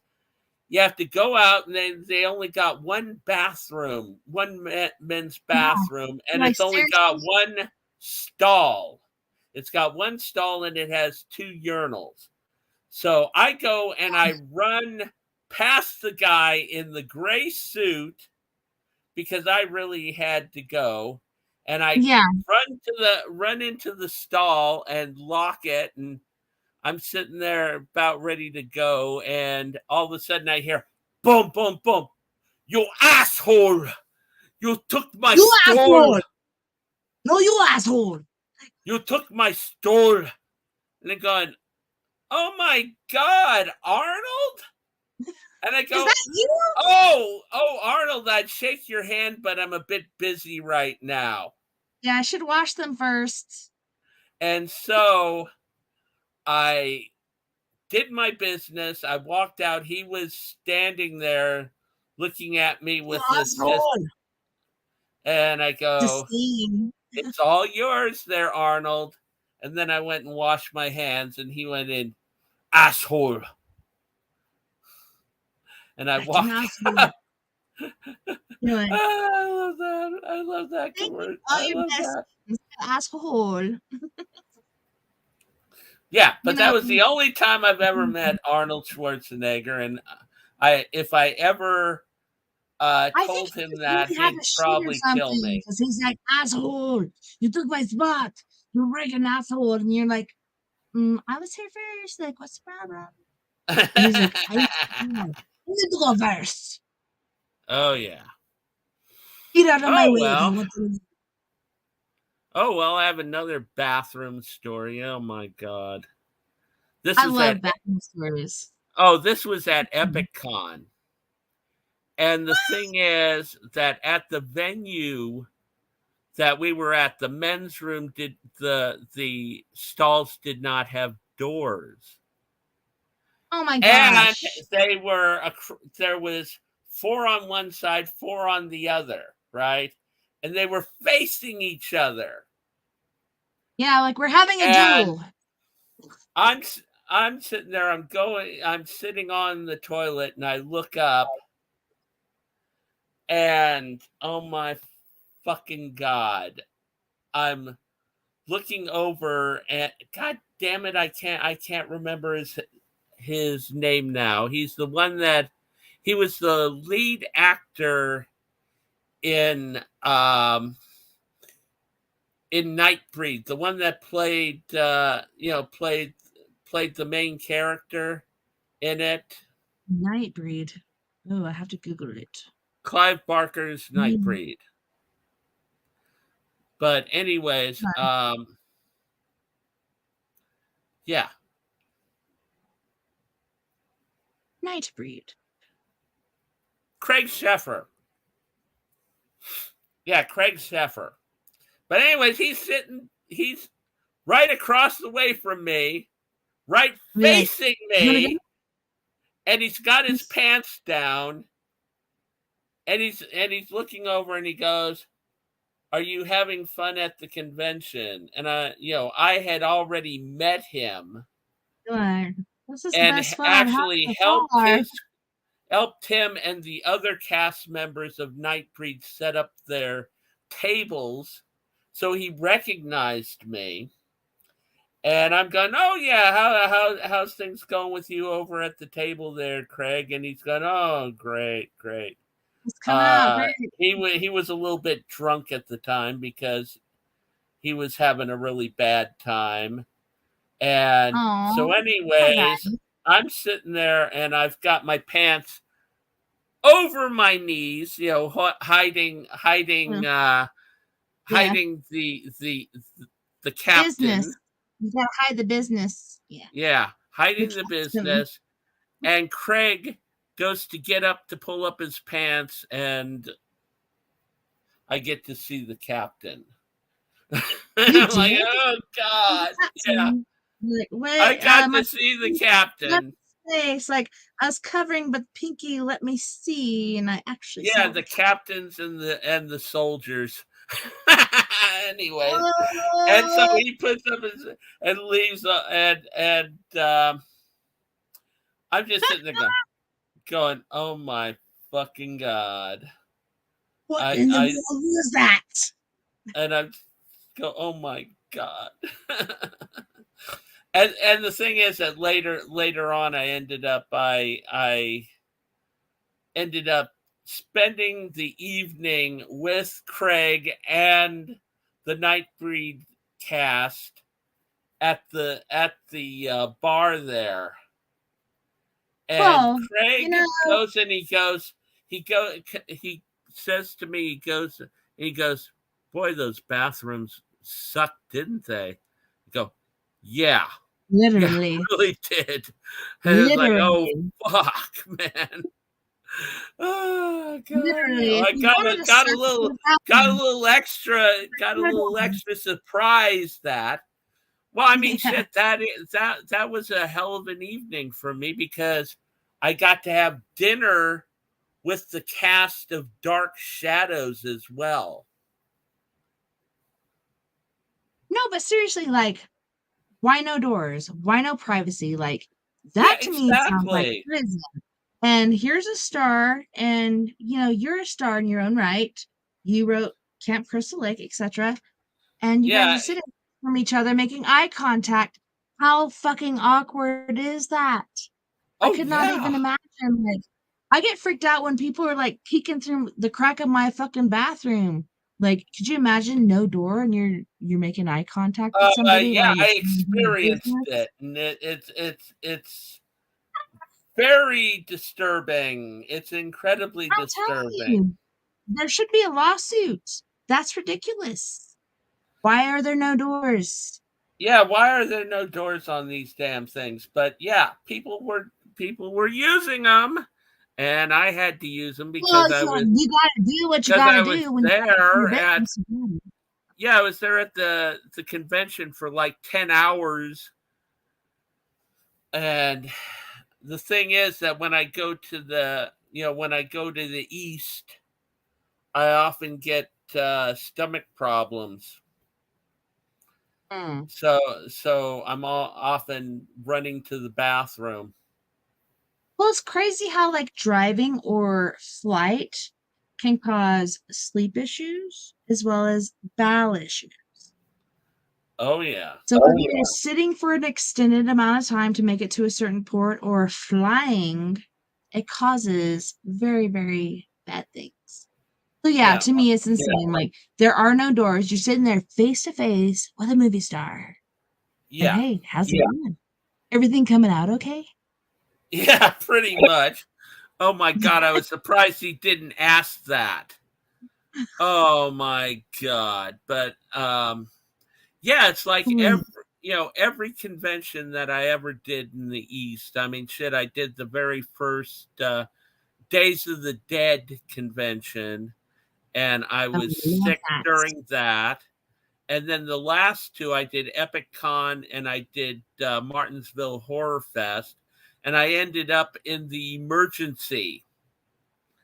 And Martinsville Horror Fest, I ended up being taken to the emergency by a wrestler wearing an Indian outfit with a full headdress.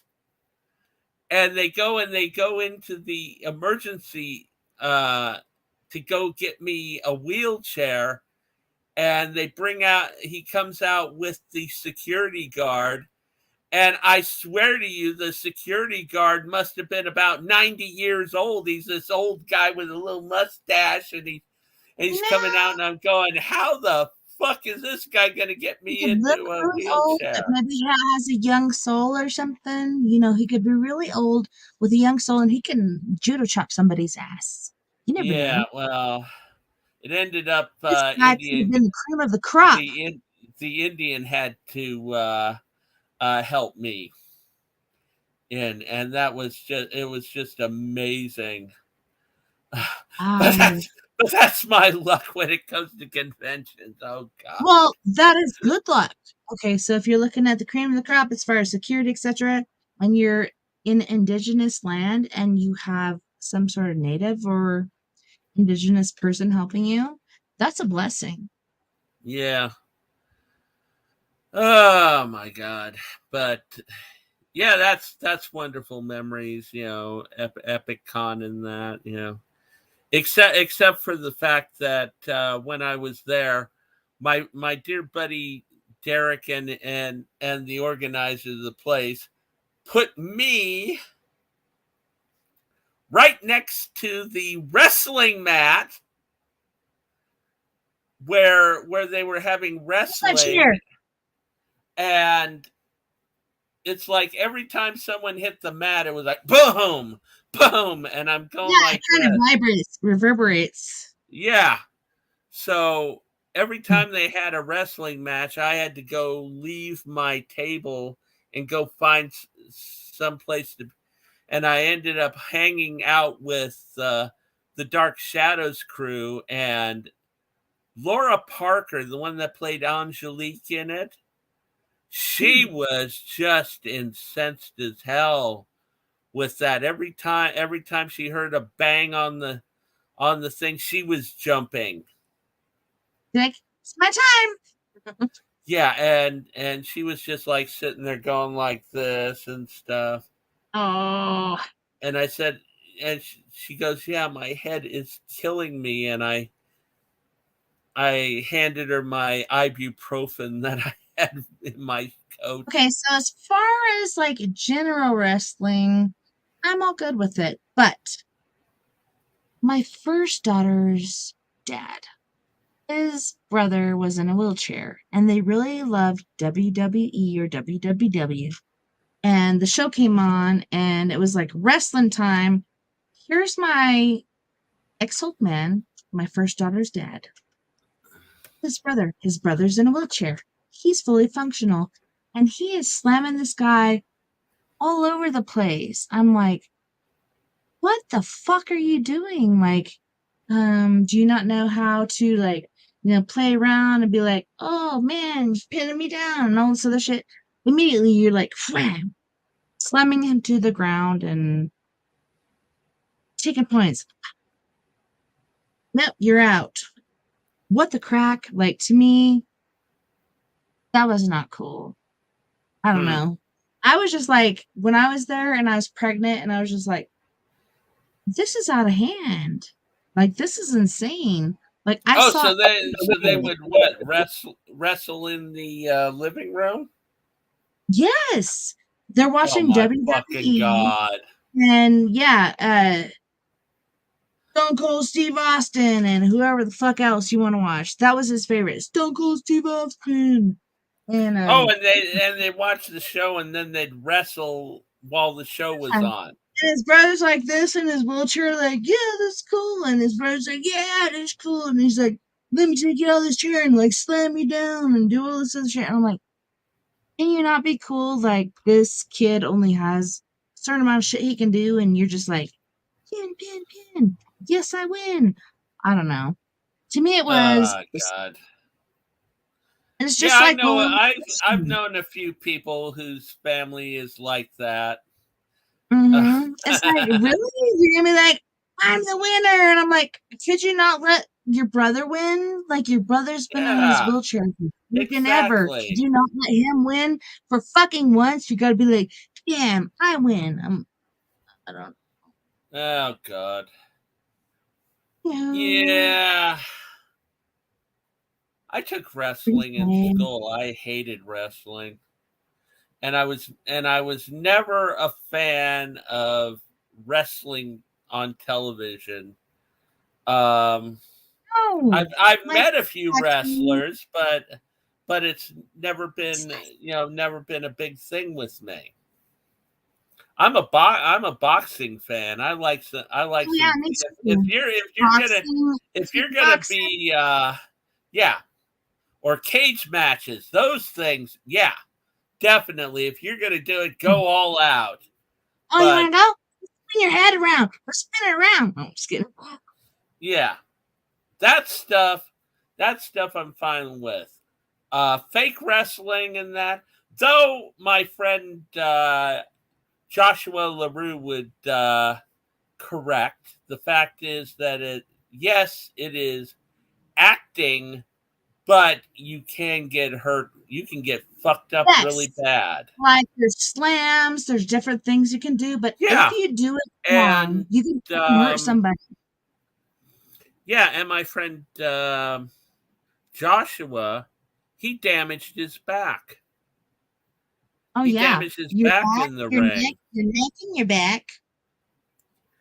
And he hurt himself really bad, and he's, and some of those wrestlers, what they'd use to do wounds, they'd actually have razor blades in their mouths Oh so no! that Or they like could even in the cast and shit. cut themselves with Yeah, it. like they'd have it in their cast, they'd have it in their mouth, like wherever, to where they could like pop it out and use it at any point. It's all part of the actor's tradition.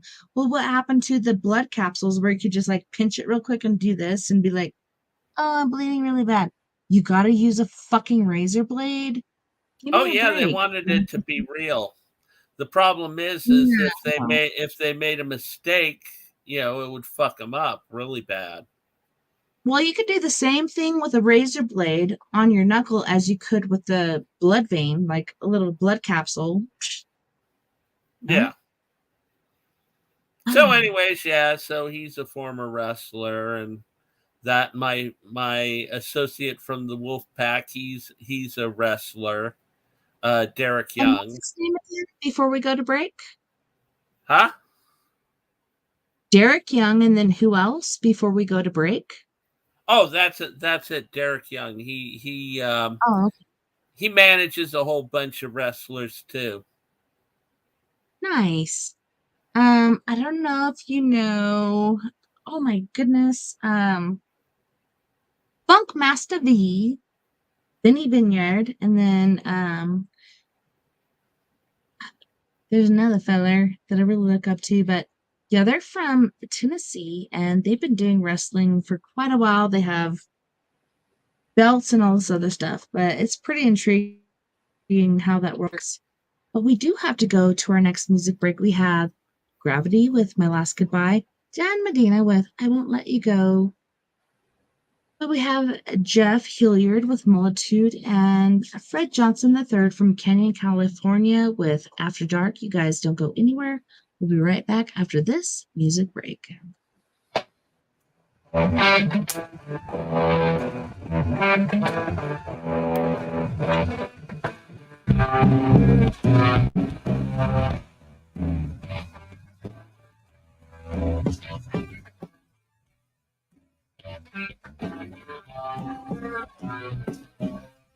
So I walk down the street, thinking all the things you said you need. But don't you tell me, baby, how do you feel? So I walk down the street, thinking all the things you said to me. Don't you tell me, baby, how do you feel? Don't you take a walk? Don't you take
where I want to be. I said I want to take me to a college scene. I'd like to go and dance, have drinks, and hunt the perfect day. Yeah. Baby,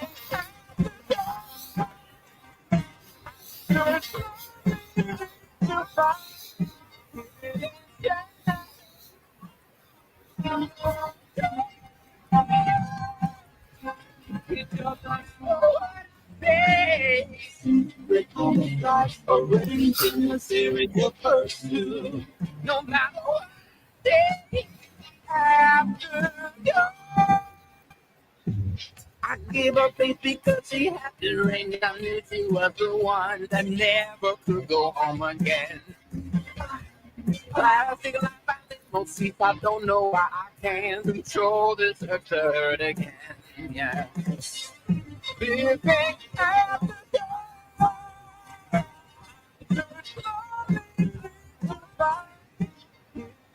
yeah. In love, it doesn't matter. No matter what day after dark.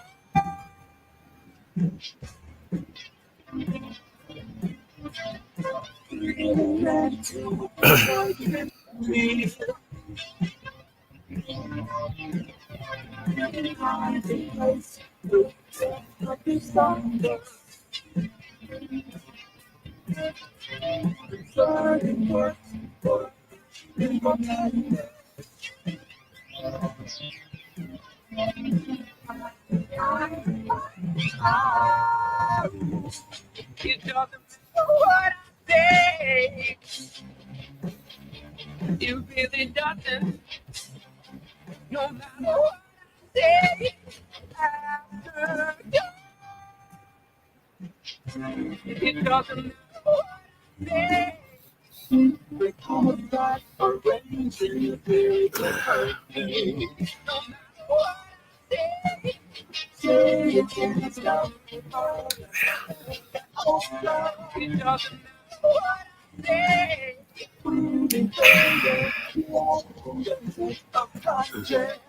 No matter what I say. After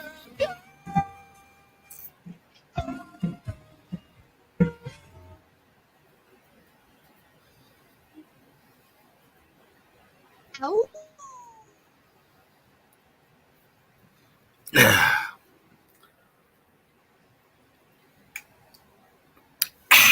Welcome back. We are here on We Are Paradox Media's Late Night in the Rockies. And that was Fred Johnson III from San Francisco County, California. They're right there in the crevice, right beyond that place. Pretty intriguing. They're doing some pretty good stuff there. Welcome back, William Pattison.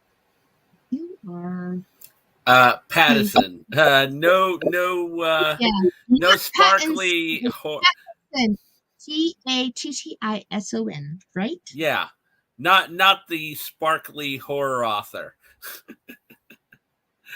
Though I could say I'm Batman.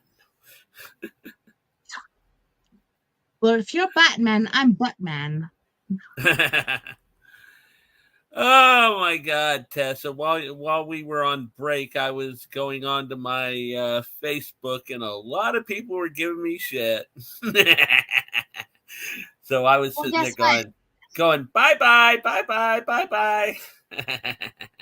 Yeah, when I went on bathroom break, not this break, but the break before, my daughter's like, "Why are you guys even talking about that?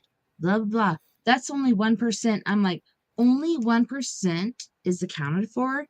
I'm telling you what, more than 1% is happening. So we're speaking for them. Those that don't speak for themselves. Yeah, exactly. And the thing is that they're making such a ruckus that you've got, like Bud Light doing the whole LGBTQ thing. You've got Disney. Disney that is falling apart. You got Warner Brothers is falling apart. Okay, so the Little Mermaid was black instead of white. Oh my God, we can't handle this.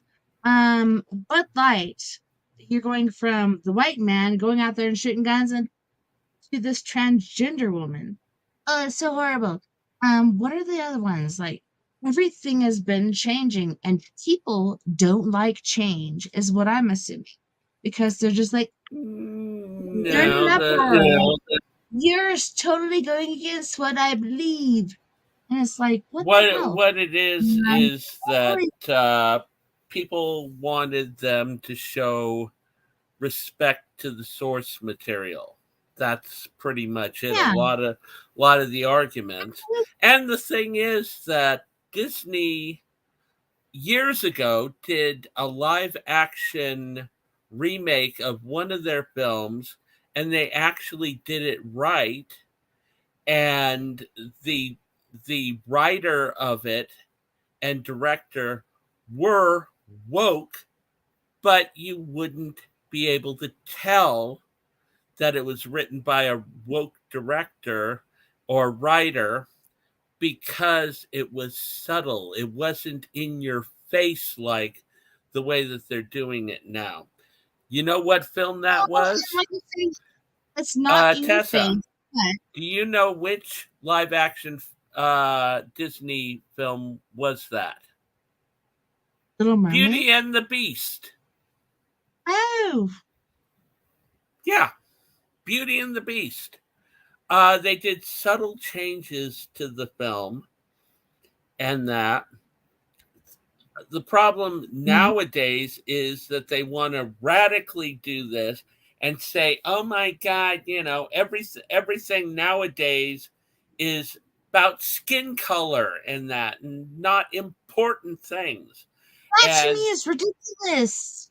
And these ones sitting there saying, oh, well, I can't see myself in this movie. Excuse me, when we were young, we watched all these different things. I used to watch blaxploitation, and I could understand the characters, but it's like, oh no, if they can't be absolutely like me, I can't relate to them.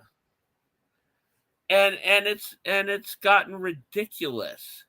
It's gone totally ridiculous.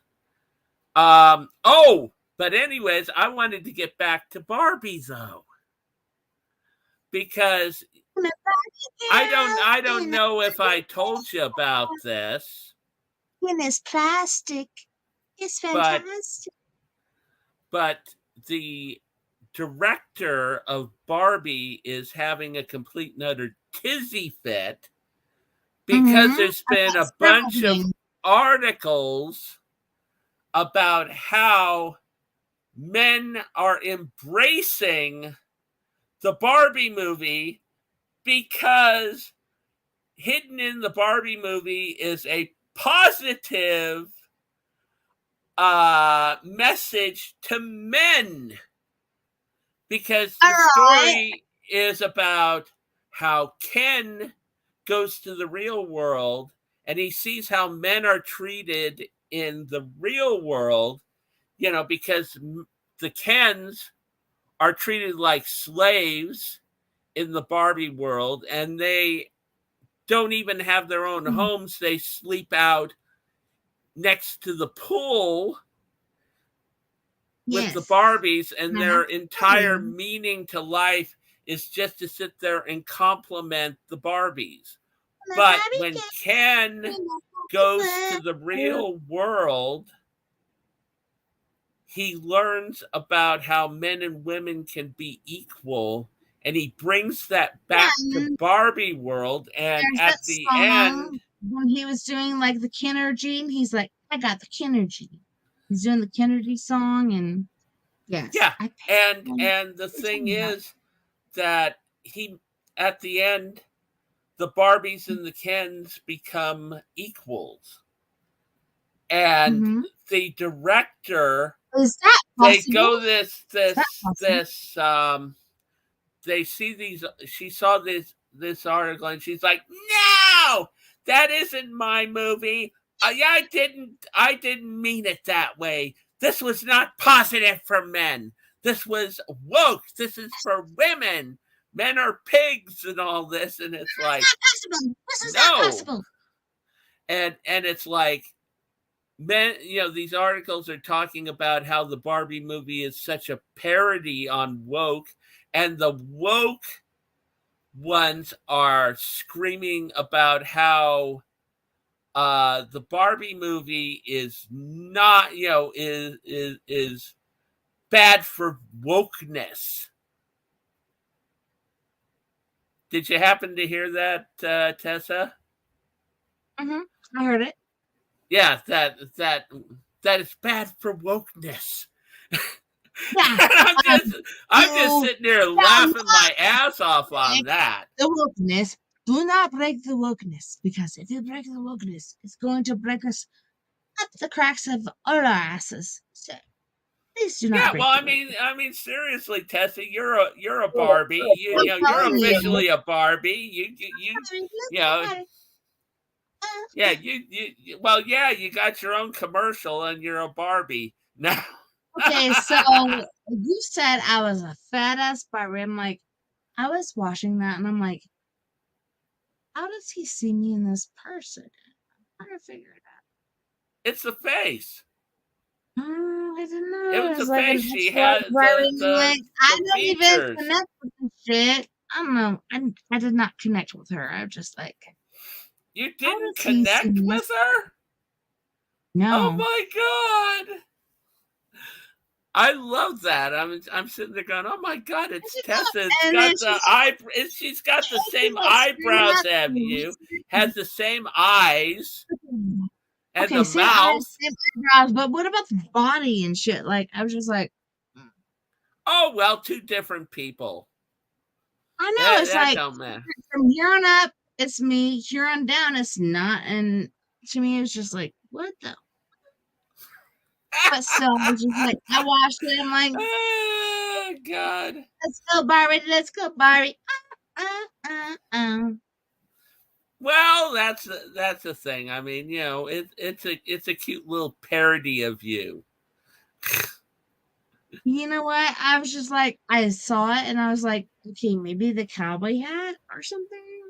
Yeah, the cowboy hat and stuff. The cowboy hat. And, that's the only thing I can see. And the sense of humor. The sense of humor. I can see that too. It's a sense of humor and the vibe that you get. It's a Tessa vibe. Cowboy hat, sense of humor. Otherwise, the body does not count. Because I'm watching her. I'm like, fuck is this? And I'm like, I'm not against you. Like, I'm pushing for you. And I'm like, let's go, Barbie. Let's go party.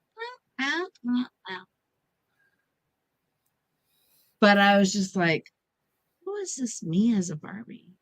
No. Because, I don't know. I even showed her. I was like, do you see anything? She's like, no, see. I don't see. And I'm like, oh, my God. Anyways, yeah, well, I mean, a few people have said stuff to me saying that I look like Alfred Hitchcock, and I don't look like Alfred Hitchcock. I agree. Okay, so if you were to stand like this to your side and be like, would you agree not that you look like Alfred Hitchcock if you were to the side? No, the person that I always see. The side thing that I haven't seen yet. But can you go like to the side where I can see? Because nope, it's more of a William Shatner. Not exactly, but yeah, more of a William Shatner, Robbie Coltrane, or Orson Welles. That's the three that I see when I look in the mirror. It looks pretty close, but not so close. Yeah, exactly. But my associate, Mr. Highland, keeps calling me not Orson Welles, calls me Alfred Hitchcock, and I go, Nope, sorry, I am not Alfred Hitchcock. I even did a poster for Bloodbath Theater when I did the Alfred Hitchcock tribute show, and I did the Alfred I Hitchcock would love thing. to have one of those signed by you. Yeah, everybody else. And I saw the poster. It was pretty cool. yeah, but I didn't see it either. You know, I did a full Alfred Hitchcock You're like, face. oh my god, look at it! Like that's pretty awesome.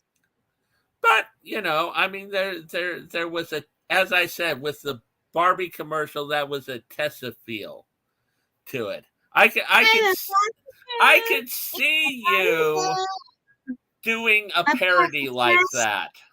It's fantastic. Yeah, I could see you doing a parody like that. I mean, I bet you next week you're going to be wearing pink and you're going to have a pink hat on and doing that. Okay, so my two oldest daughters went and watched Barbie, and I missed like 2 to 3 weeks. I'm like, okay, so for the girl I'm caretaking for, I will take her, and then I'll take my youngest daughter, who is like 8 years old now. So yeah, it should be pretty good. Yeah. But no, it's like buzzing my face. I can feel it. I'm just like,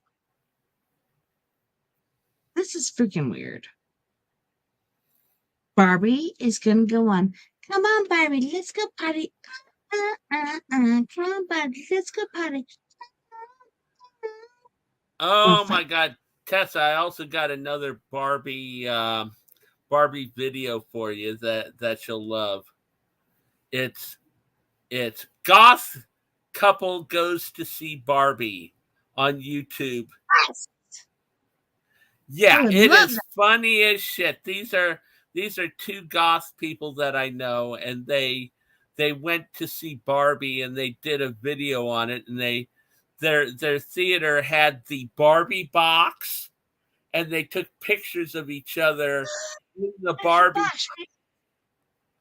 And they went to the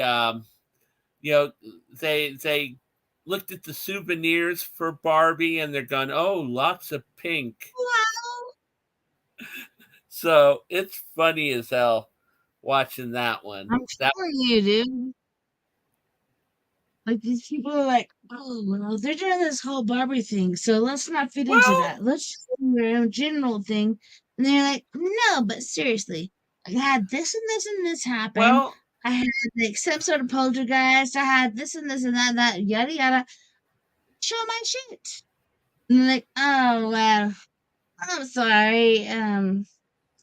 Well, today we're talking about the weird, twisted world of Barbie. That's what I'm saying. Twisted Sister, you want to come on? Oh, I'd love to have D. Schneider on. I love D. He's cool. That'd be me, balls. But anyways, yeah. So, and the thing is that the ladies are absolutely loving the Barbie movie. I mean, shit, that's their past. That's their childhoods. They love Barbie. So it's all good. It's great. No, there's like. And the thing is that it was one of the few hits of this summer. It was one of the few hits. So that is all good. That and Oppenheimer. So I would never go see Barbie and Oppenheimer together. Give me a break. Oppenheimer is too serious. I don't want to watch a movie after seeing Barbie with all that glitz, seeing a movie about the atomic bomb. What do you say, Tessa? Perverted. I think it's pretty fucking perverted, and you should not watch it. What, watching the creation of the atomic bomb?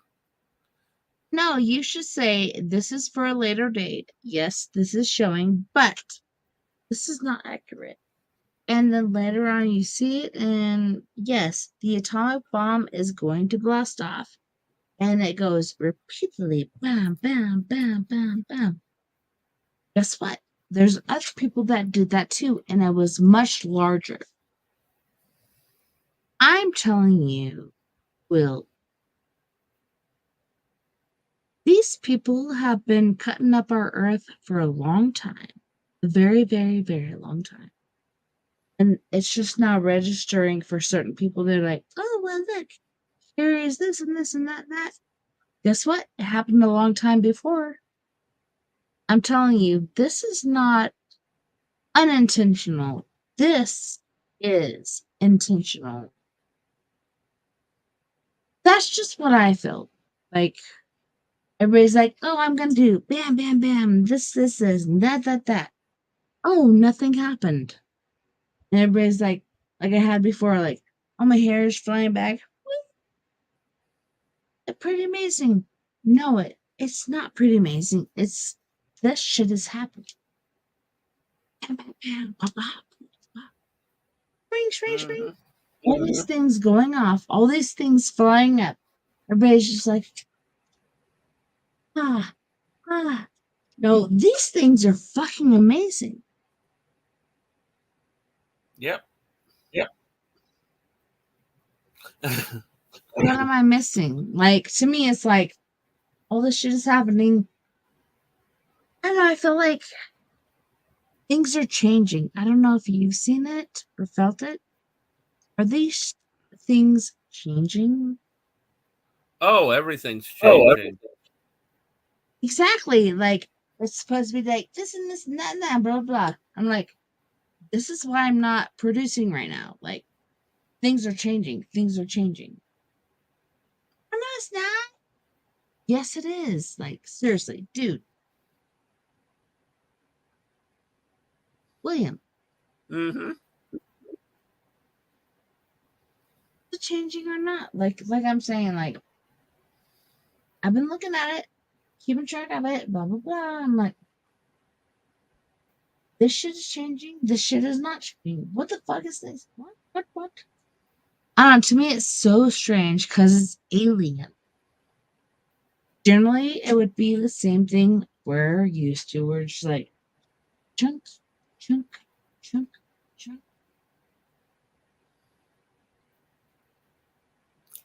Seriously, William, like, do you feel like it's different? It's like, Oh, generally, everything's different. I mean, shit. It's really twisted right now. It's really weird. Everything's weird. I don't even feel like I'm in the same world anymore. The way everything is. So with me, I just do what I do, and just hide. Keep away from it as much as I can. So, anyways, do we still have enough time for me to do a little reading for you? Oh shit! I mean, look.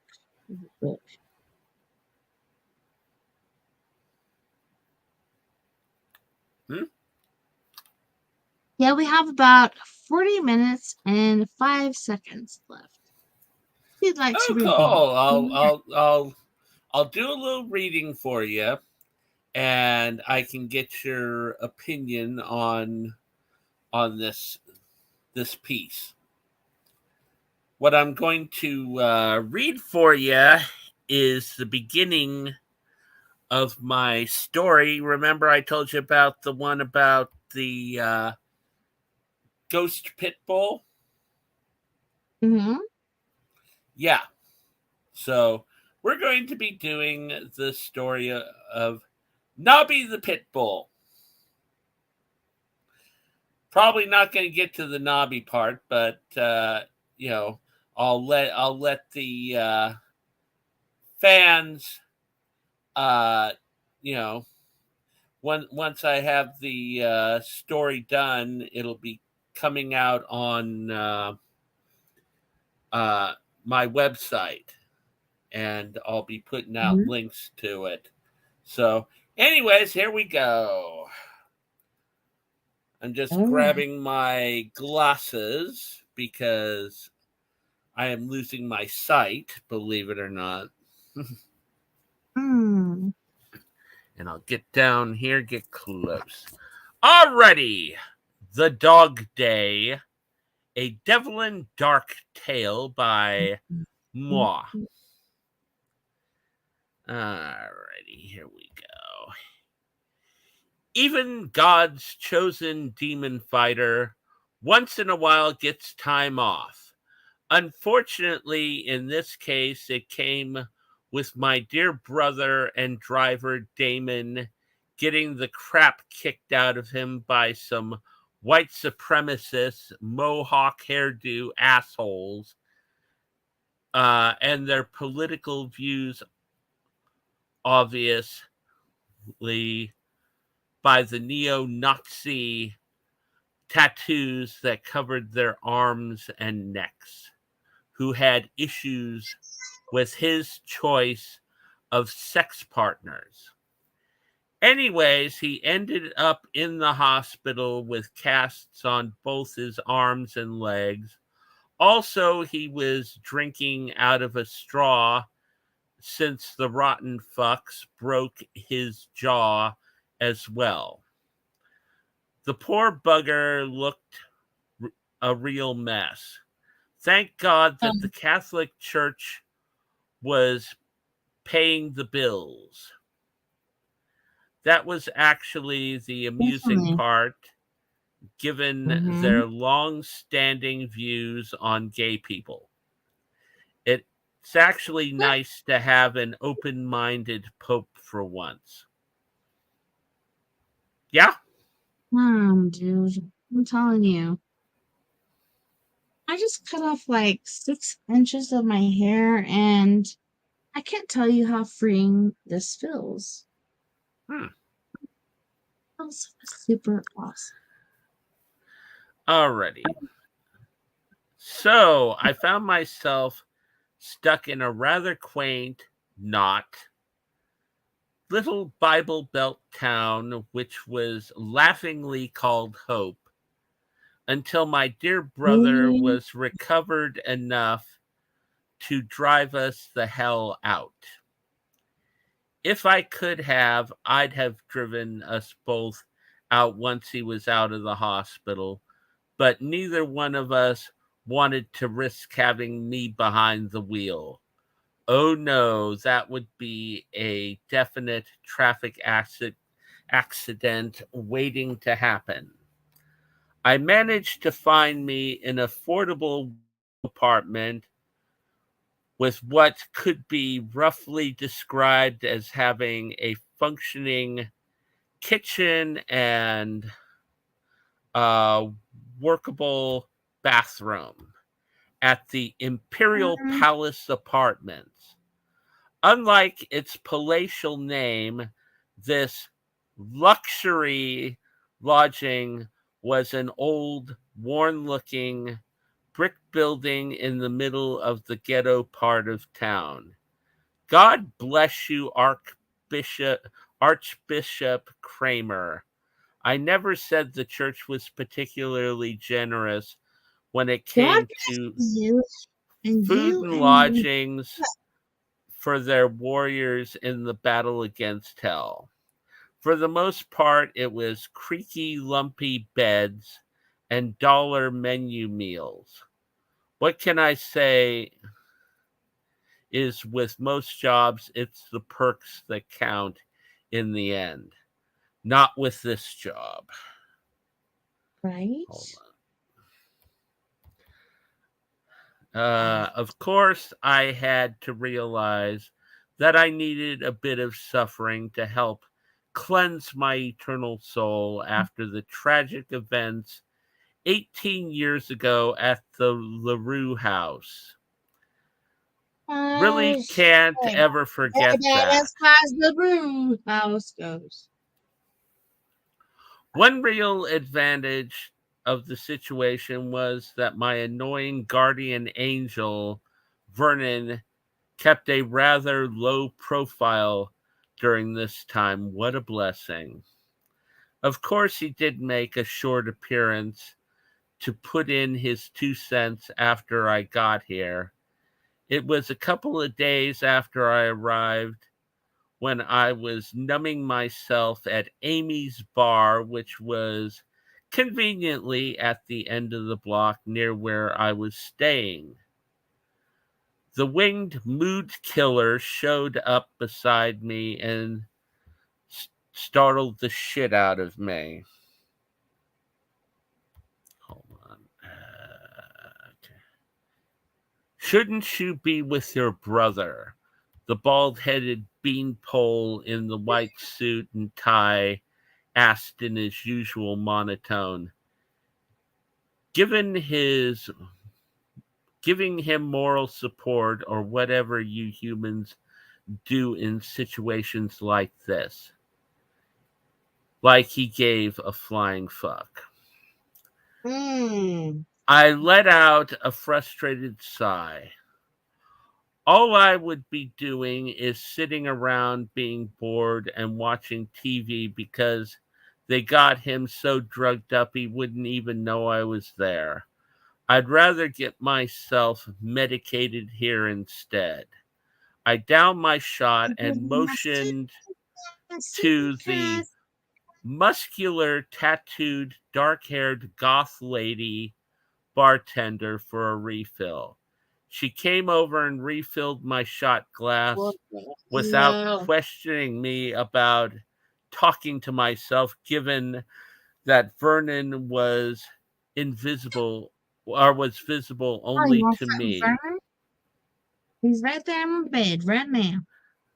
But I figured Amy had probably seen everything, given her career choice, and could give a shit.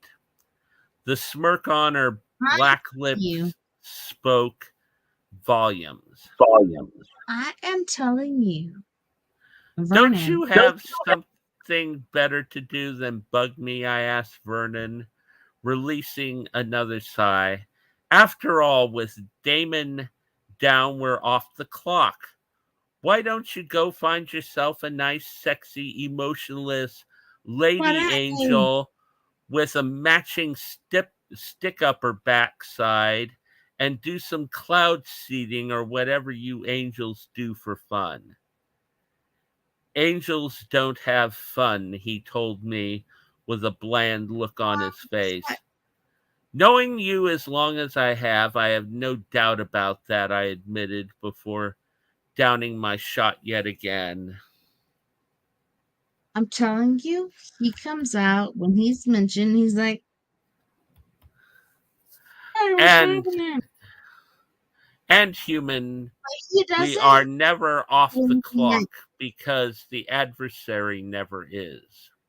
I suggest you remain observant and on guard at all times. Evil can appear anywhere and at any time.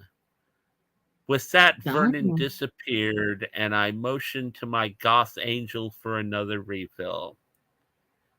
I was so thankful to be rid of him.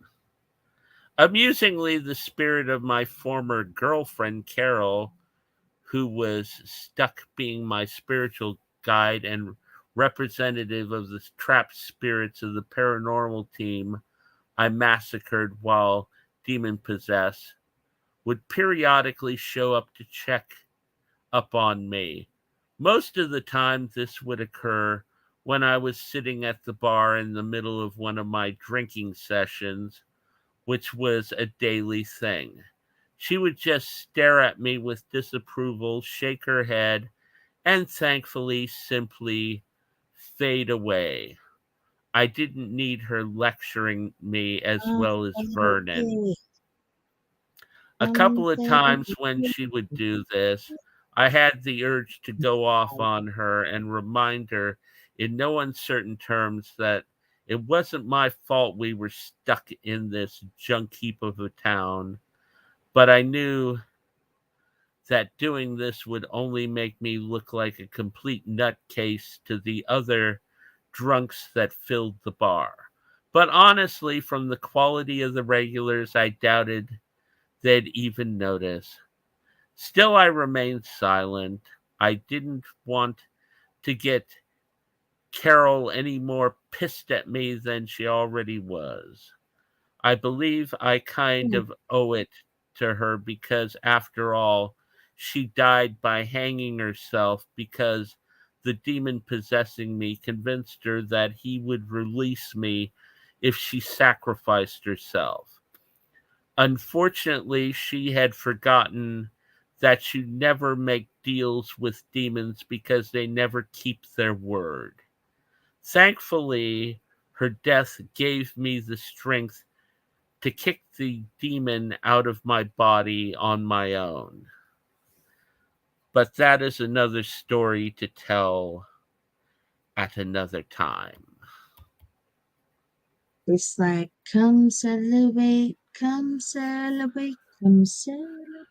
To my There's surprise, while something having one of my attached to drinking binges, I happened to run into a couple of sort of buddies I knew from my college days. Wayne and Greg were just like two extremes when it came to rejects from the social group. Wayne had been, in fact, my number one drug connection in college. He right? was a long, No, dark-haired, bearded dude who wore the same leather jacket with band pins he wore in college. Amusingly, he was still a drug dealer, but now he had himself a nice flower child girlfriend, Hope, and a very disturbing male spawn he named Angus after the guy from AC/DC. When I say this kid was disturbing, I mean disturbing. Wayne's kid loved to sit and stare at people intently with those empty, soulless eyes he had. Oh, yeah, that red-haired, freckle-faced nightmare loved to make me I'm into that. uncomfortable. Seriously. Definitely. Seriously, this kid royally disturbed the hell out of me, and I fight demons for a living. If there was ever a kid that was a potential son of Satan, this was the one. Of course, because of my longtime friendship with Wayne, I had to keep my mouth shut about the situation and tolerate it. Isn't friendship grand? Greg, on the other hand, was on the opposite end of the weird loser spectrum. He was a 300-pound balding guy with heavy black-rimmed glasses and a love of either orange or red sweaters, even during summer. To put it simply, the tubby bastard was the human equivalent of Winnie the Pooh. He even had a habit of saying bother on occasion, like the fat orange teddy bear. He was a mama's boy who currently lived with his old mother and took care of her. He'd actually had to leave college before getting his degree when her health failed her. Supposedly, his mom started having attacks and would pass out. So in the end, he was stuck being her servant. Even 25 years later. Poor asshole. Not with me, but with other people, it happens a lot. And then when I try to do this with my kids, they're like, do you think I am? Like, I'm your servant or something? I'm like, ain't trying to fight with you. Okay. Greg's leaving college was no loss to the female population of Blackwood College because they didn't have to deal with Greg and his constant trying to pick up any skirt within arm's reach. Amusingly, even the unattractive ones were not immune to Greg's attention. The tubby fuck lived under the delusion he was some kind of ladies' man. The ladies, of course, would strongly disagree with this. This had been material for much amusement among me and my friends in college. The problem was Greg had never learned his lesson and was now the terror of Amy's bar as well. Ladies beware. Of course, since we were the closest thing he had to friends, except for his dear old mom, when things got out of hand, we had to step in and save the delusional idiot. Lucky us. That's right, Wayne and I are the innocent fools that end up getting pounded and thrown around by disgruntled boyfriends and even girlfriends of any female Greg happens to take a fancy to. Isn't friendship grand? Anyways, it was exactly 3.5 weeks into my captivity in Hope that the real excitement happened. Mm-hmm. So what do you think so Well, far? there's a lot to think about as far as all this shit goes. Yeah? What about Hawaii? Have you thought about that too? Where are the children? Hawaii? Other people are taken account of, but where the fuck are the children? Oh, you mean in the Hawaiian thing? Hawaii? Lahai? Yeah, Wahai. Mahai. Yeah, that's something. The whole Mahai thing. One nice thing is Dwayne Hawaii, Johnson like, is where helping the fuck out are the there. children? And it's like, oh well, they got sent from this school to this other school, and so many different people are passed on there, but where the fuck is everybody? And that's the question. Where are the children?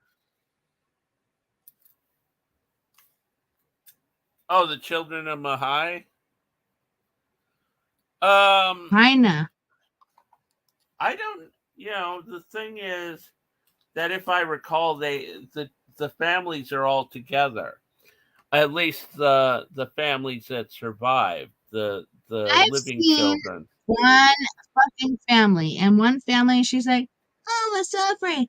Oh, I was at work, and my kids got a hold of me, and they're like, hey, mom, I'm doing this, and that, blah, blah, blah. The kids did their own certain thing, and then she finally came in and she found them. They all came together. That was amazing. What about everybody else? Where the fuck are all the other children? And that very same day when this shit happened,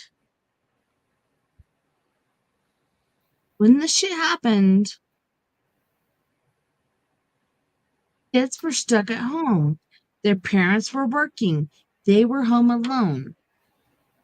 Honestly, Where I thought it happened at night when people were sleeping because a lot of the people Where are the died in their sleep. Mm-hmm. Where are the children? And it's like, oh, well, we're missing 200 something people. Oh, well, in fact, there's 2,000 something people. You have 2,000 something people there, ready to go. Hey, I'm here. Here I am. What about the other 1,800? Where the frack are the children?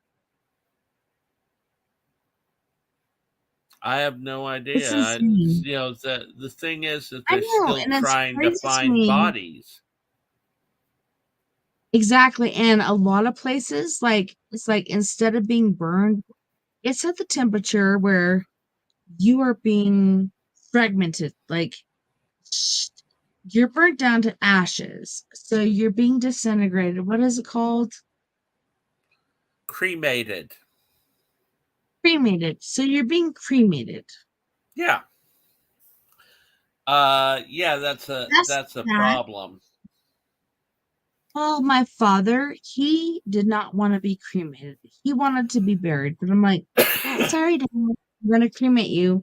But then all this other stuff that's been happening in Hawaii, etc., people are not generally doing it like, hey, I decided I'm going to be cremated. Guess what? The fires came and they were cremated anyways Yeah. because it was so high of a temperature. Can't fight it. Like, this is actually happening. I don't know. To me, that was intense. Yeah.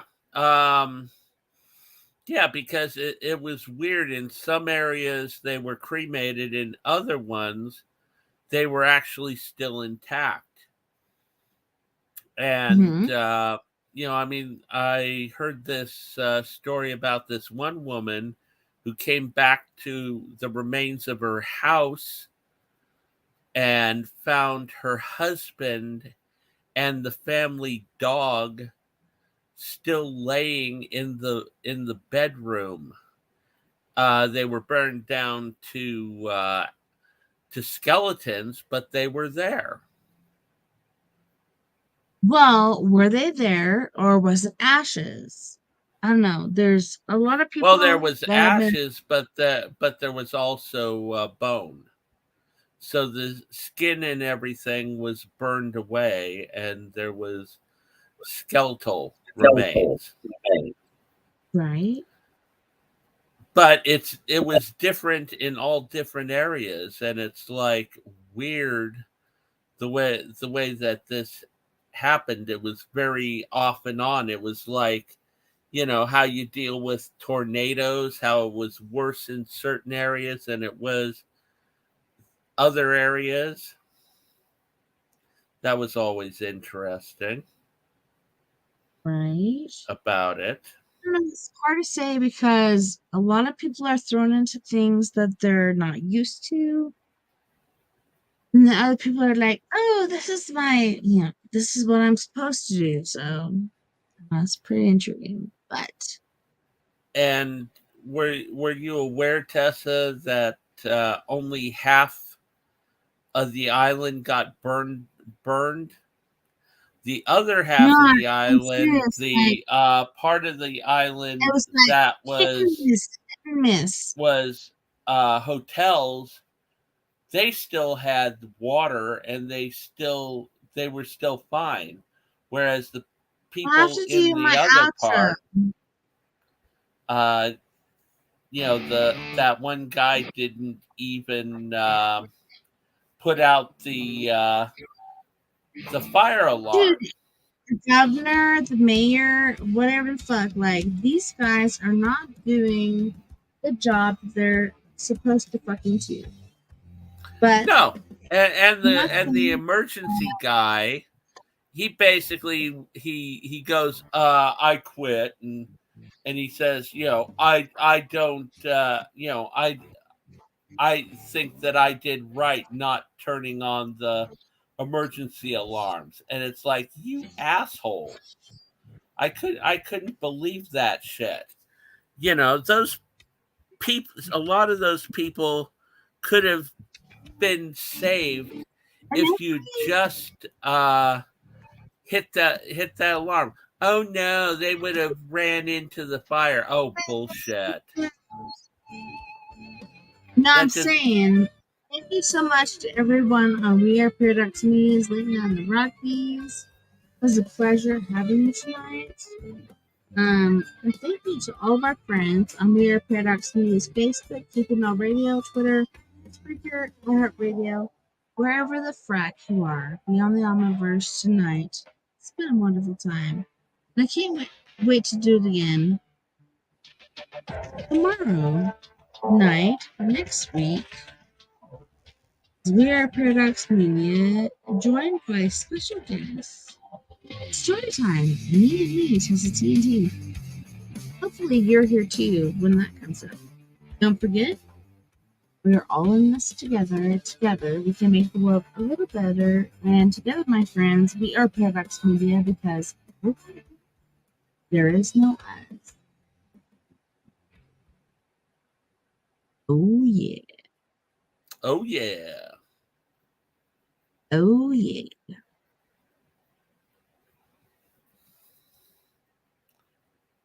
But the other thing I had was, until next time, nighty night, love and light. Have a wonderful rest of your weekend and week, and I will see you back here same time, same crazy place. Yeah. And all I got to say is keep America strong, watch horror films, and check out my website, WCP Enterprises Publishing House.weebly.com. So how do you feel about all that stuff? Like, are you open and awakened and like everybody like look to me for this, or what are your actual feelings?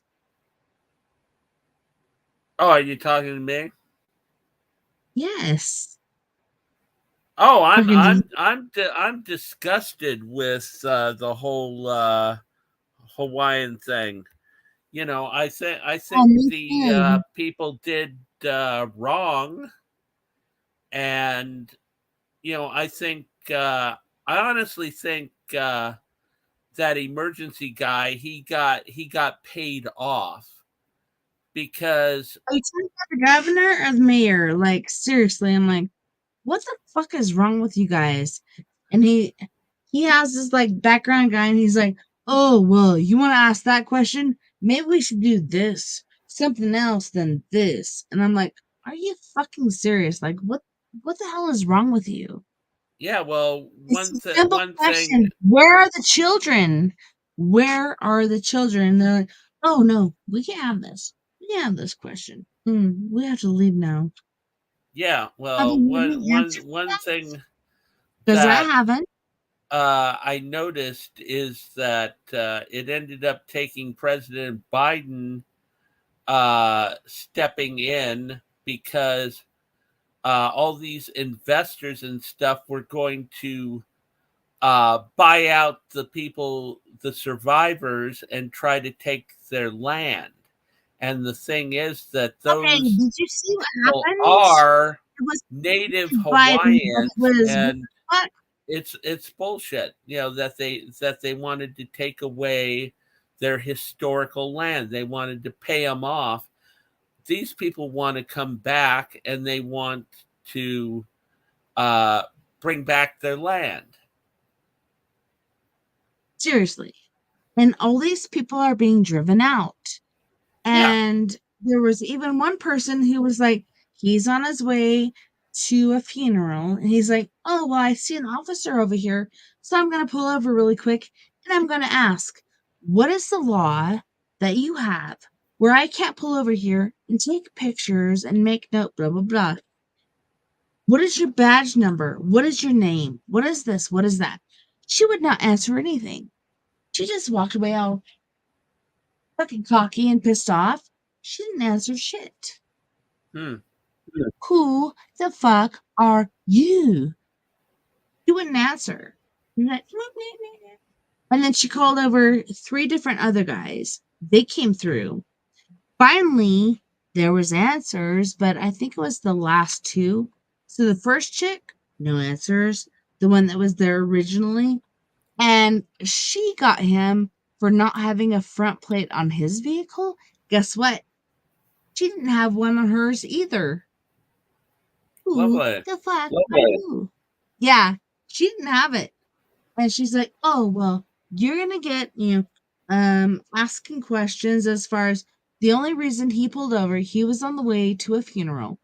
And he pulled over to be like, what is the law? What is the status of this law that you're sitting here and we can't pull over, we can't take pictures, we can't do film, we can't do this and this and that and that.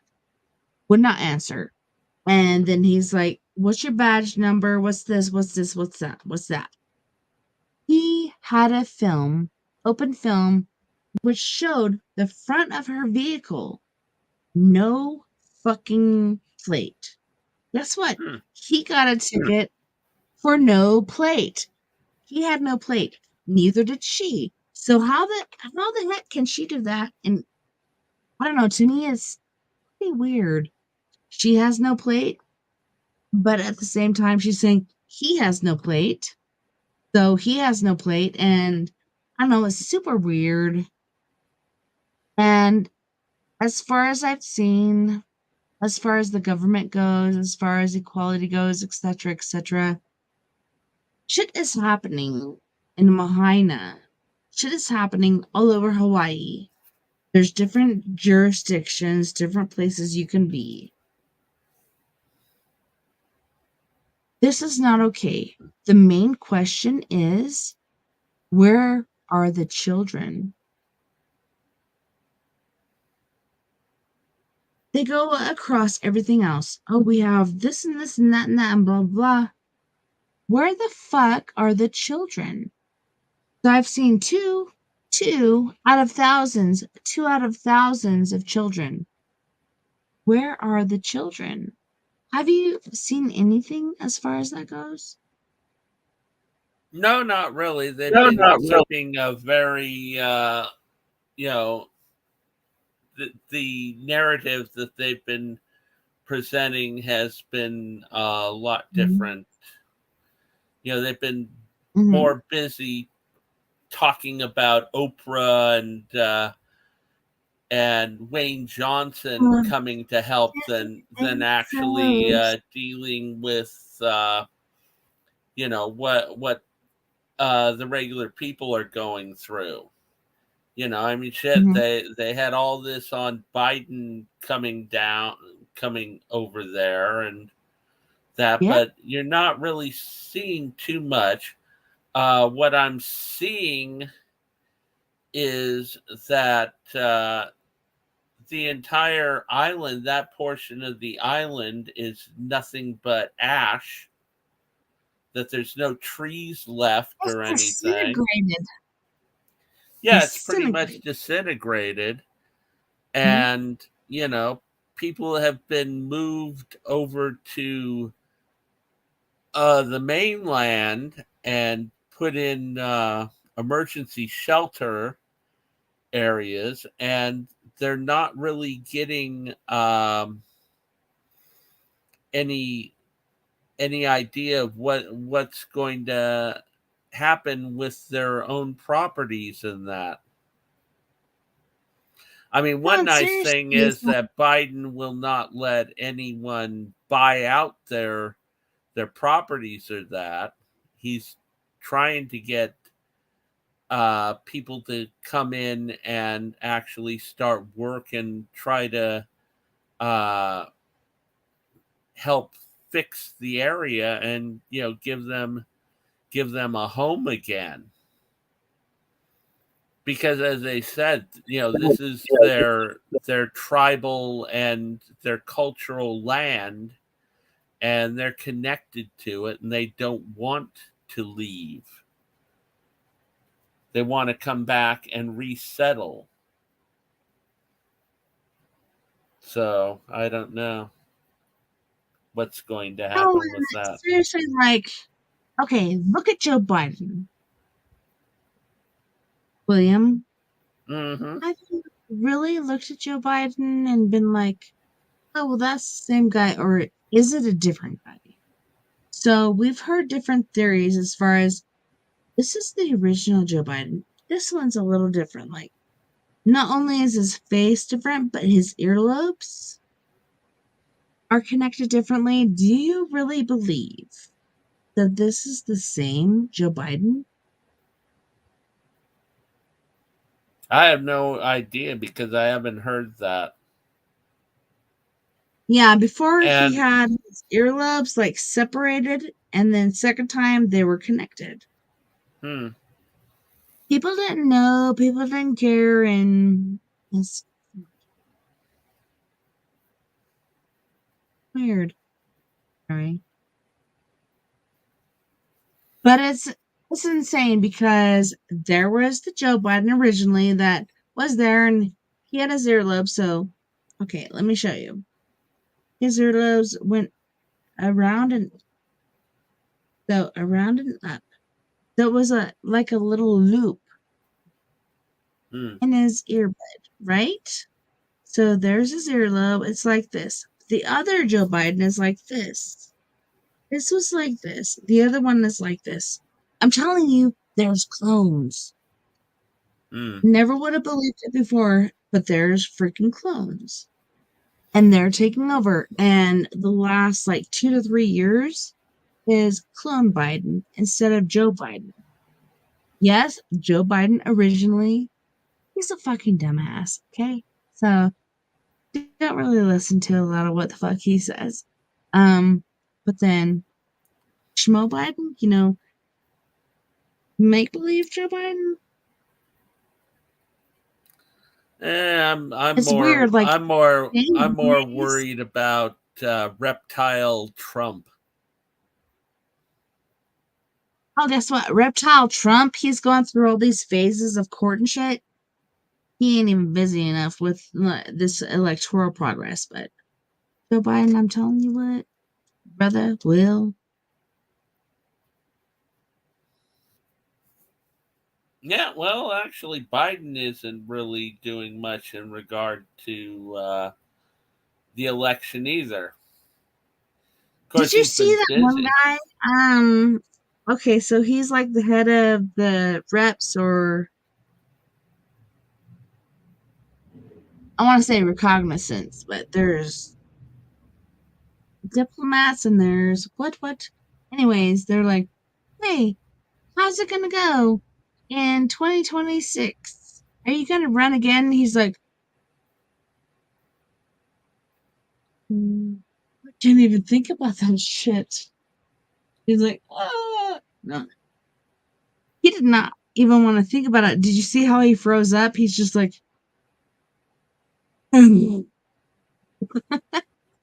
Yeah, well, the reason why is because he's having health problems and his memory's I'm telling you. problem.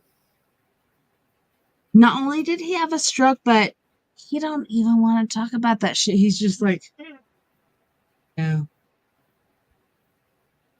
I'm Nope. good. But Yeah. we've had presidents in wheelchairs before.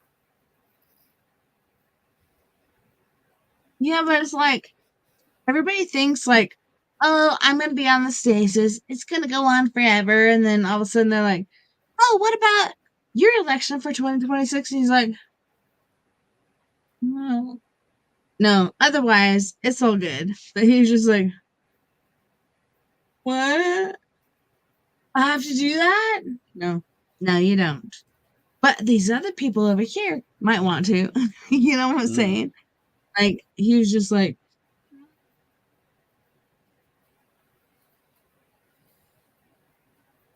yeah, he didn't want to do it. But everybody else was like, let's go, let's go.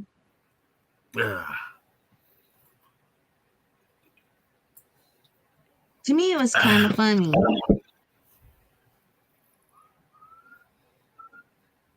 What?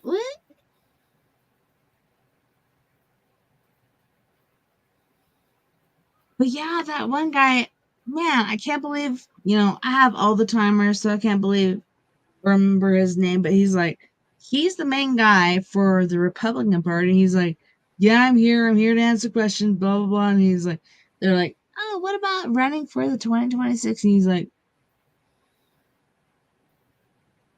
do I really have to do that shit? I don't think he wanted to. That's why he froze. He's just like, really? He Yeah, didn't I want to do wasn't that. sure. Yeah, he's just like, honey boo boo child. I don't want to do that. Well, I'm the okay. thing is, I mean, after everybody sitting there talking shit about him for the, when he got into the bad for him because presidency, he's just like, and they're yeah, like, "Hey, did you hear the because question?" he got He's like, "Yeah, I did hear the question, but I'm just like, he got stuck with all the shit that Trump did, and oh, everyone's sitting there going, "Yeah, well, Joe Biden didn't do enough. Joe Biden didn't do." He let Trump left this country a mess. He spent a shitload of money on a wall that we really didn't need. Check out my nipples. They're right here. These are all you need to feed from. And he nearly got Congress killed. So yeah, I don't trying to kill the basis of America. He's like, I am Trump. Yeah, he's Trump the narcissist. There's all these other steps you have to do. All these other steps you have to go through. And he's like, I don't have to do that because I'm Trump. It's like, are you oh, Tessa, did you get yourself a Trump shirt? With never. With his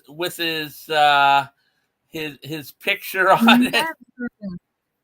I never. Oh, my sister's got a great Trump item though. She's got the Trump toilet brush, so that she can use Trump's head to clean the toilet. How do you like that one? She put the Trump suit on. She put the Trump tie on. She's going around. She's being fucking Trump. Oh, for Halloween? For Halloween and beyond, like, she was Trump. Oh my God. Oh, that's great. I'm telling you, and she did. Like, I think I have the best, like, accessoration or the Climpness of Trump, but she really did really good. I'm like, oh shit. Yeah, did it good. That's what Adrian said too. No. But seriously,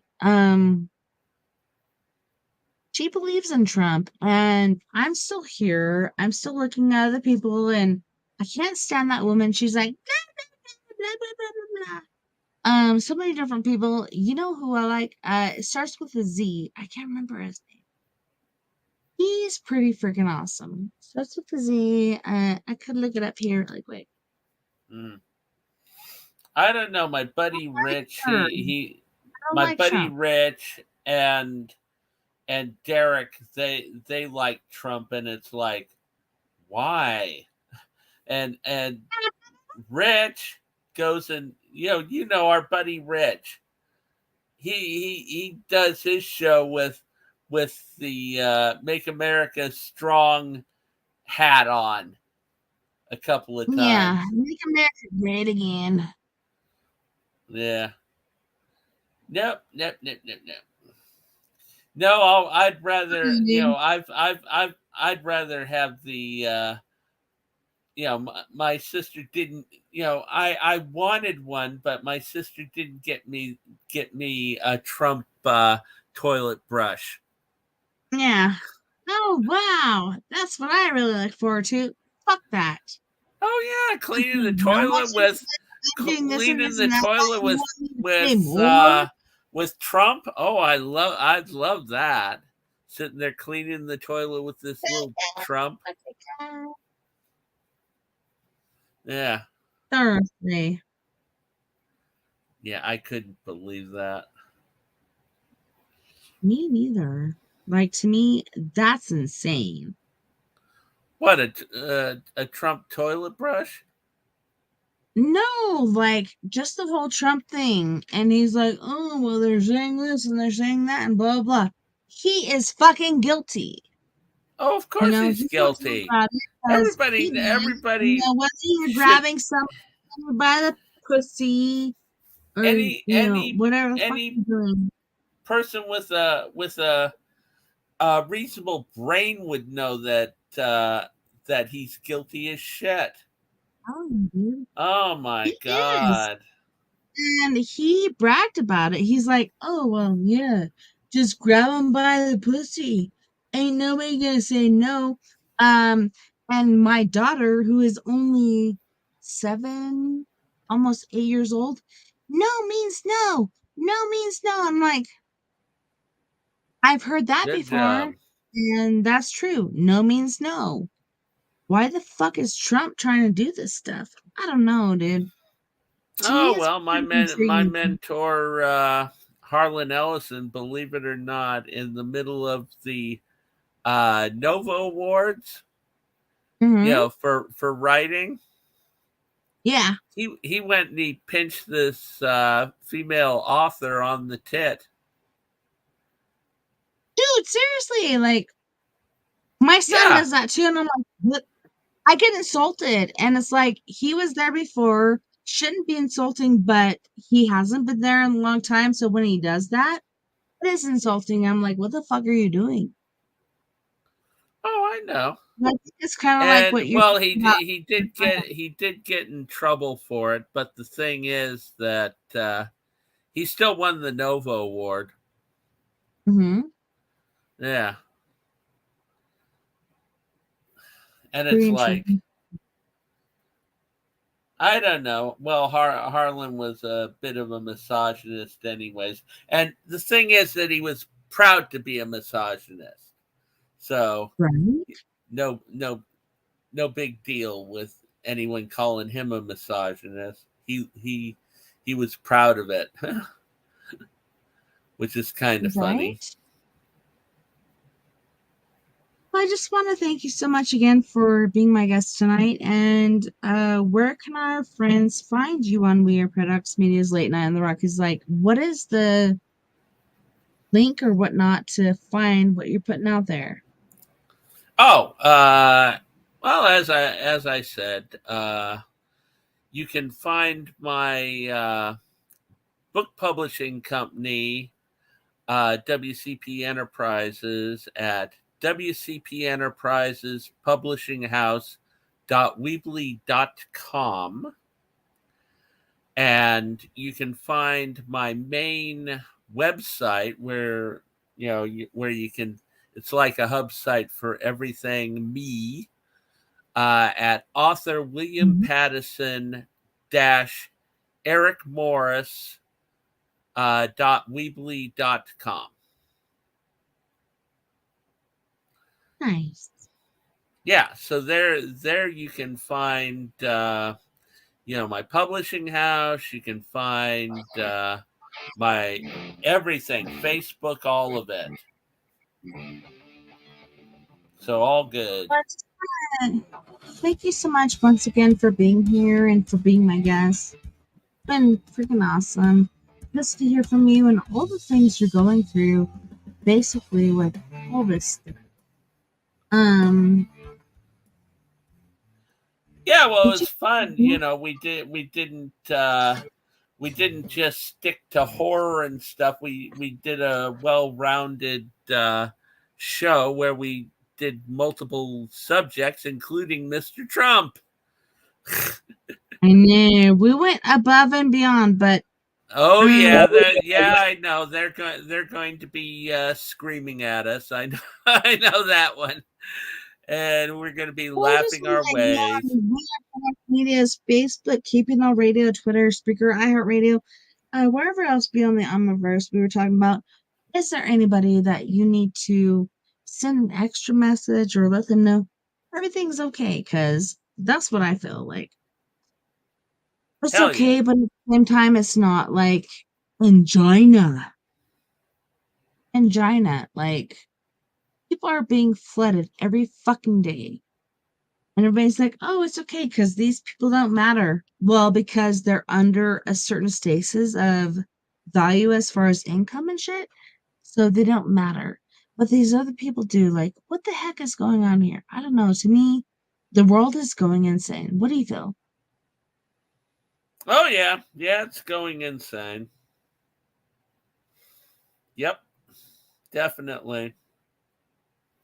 We're going down the toilet here, people. Going down the toilet. No, seriously. We are. We're going down the flume, and it's the worstest place we could ever be. I don't know, like, a lot of people think it's a joke. This shit ain't really happening. But look at China, like, people that are like you and me, they're going down the drain. They're being washed away because they are not in the comeuppance where they're above flood level.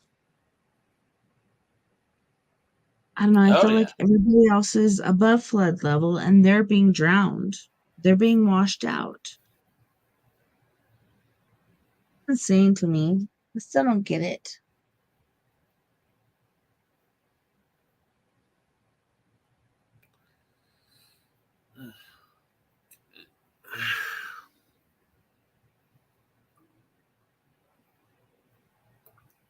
That a cafe? No water. I have to drink a lot of water. I'm on pills.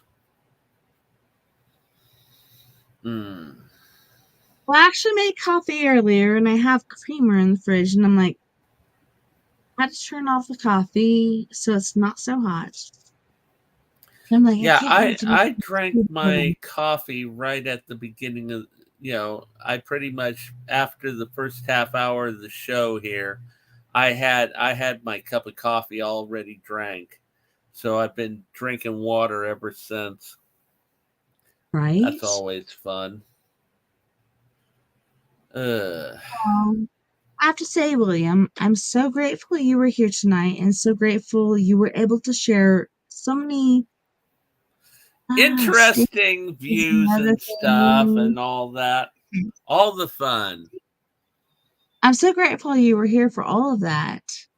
Can you tell our listeners where else they can find you to find out more about all this stuff?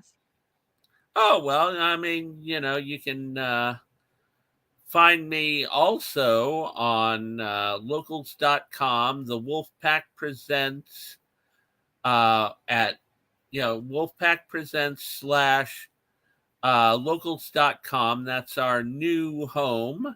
You can see, all my different videos on there, and I put up a few articles and stuff. We're trying to start a nice little community over there, and you know, I'll eventually start putting in some exclusive content for there. But we're just starting out on locals. That's a nice place. You don't have to deal with the YouTube algorithm there, so that's Mhm. always good. Yeah, it's insane all the stuff that's been going on over there, but I'm so grateful that you were here and to help us go through different precipices, and so grateful that you were a guest tonight. Yeah, and your daughter had a fun time. I love that. What are you talking about, Mom? God. It happens. It happens, of course, What are you talking about? That's kid stuff. That's our territory. Yeah. You can't just plug in this what was it, hot glue. How come you can't plug in this hot glue then? Well, I did, and it's there. So all that Yeah. shit should happen. But anyways, together we can make the world a little better. What do you think, Will? Oh, always. Always, and anyone can make the world better. It's just so many people are more worried about their own stuff, and you know start our thinking about meeting. other people too. Yeah. So what I'm saying is, together we can make the world a little better. Together, my friends, we are Paradox Media. Without you, there is no us. And like I'm saying, like, you don't have to stop there. Just keep on going. Just like Will was talking about. We have our own outcomes. We have all this shit going on, and it's insane the way the world is working today. But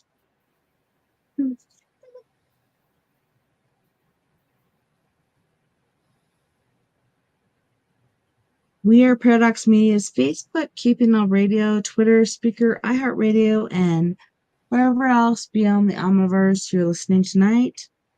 Had a wonderful time, and I can't wait to do it again tomorrow when we have story time with me, Tezzy TNT, on September 3rd.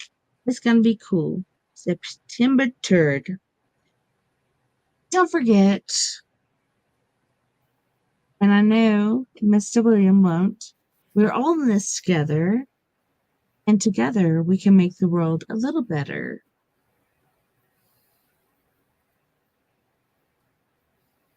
And together, my friends, we are Paradox Media, because without you, there is no us. Until next time, night night, live and light to all my yous out there. Please take care of yourselves, each other.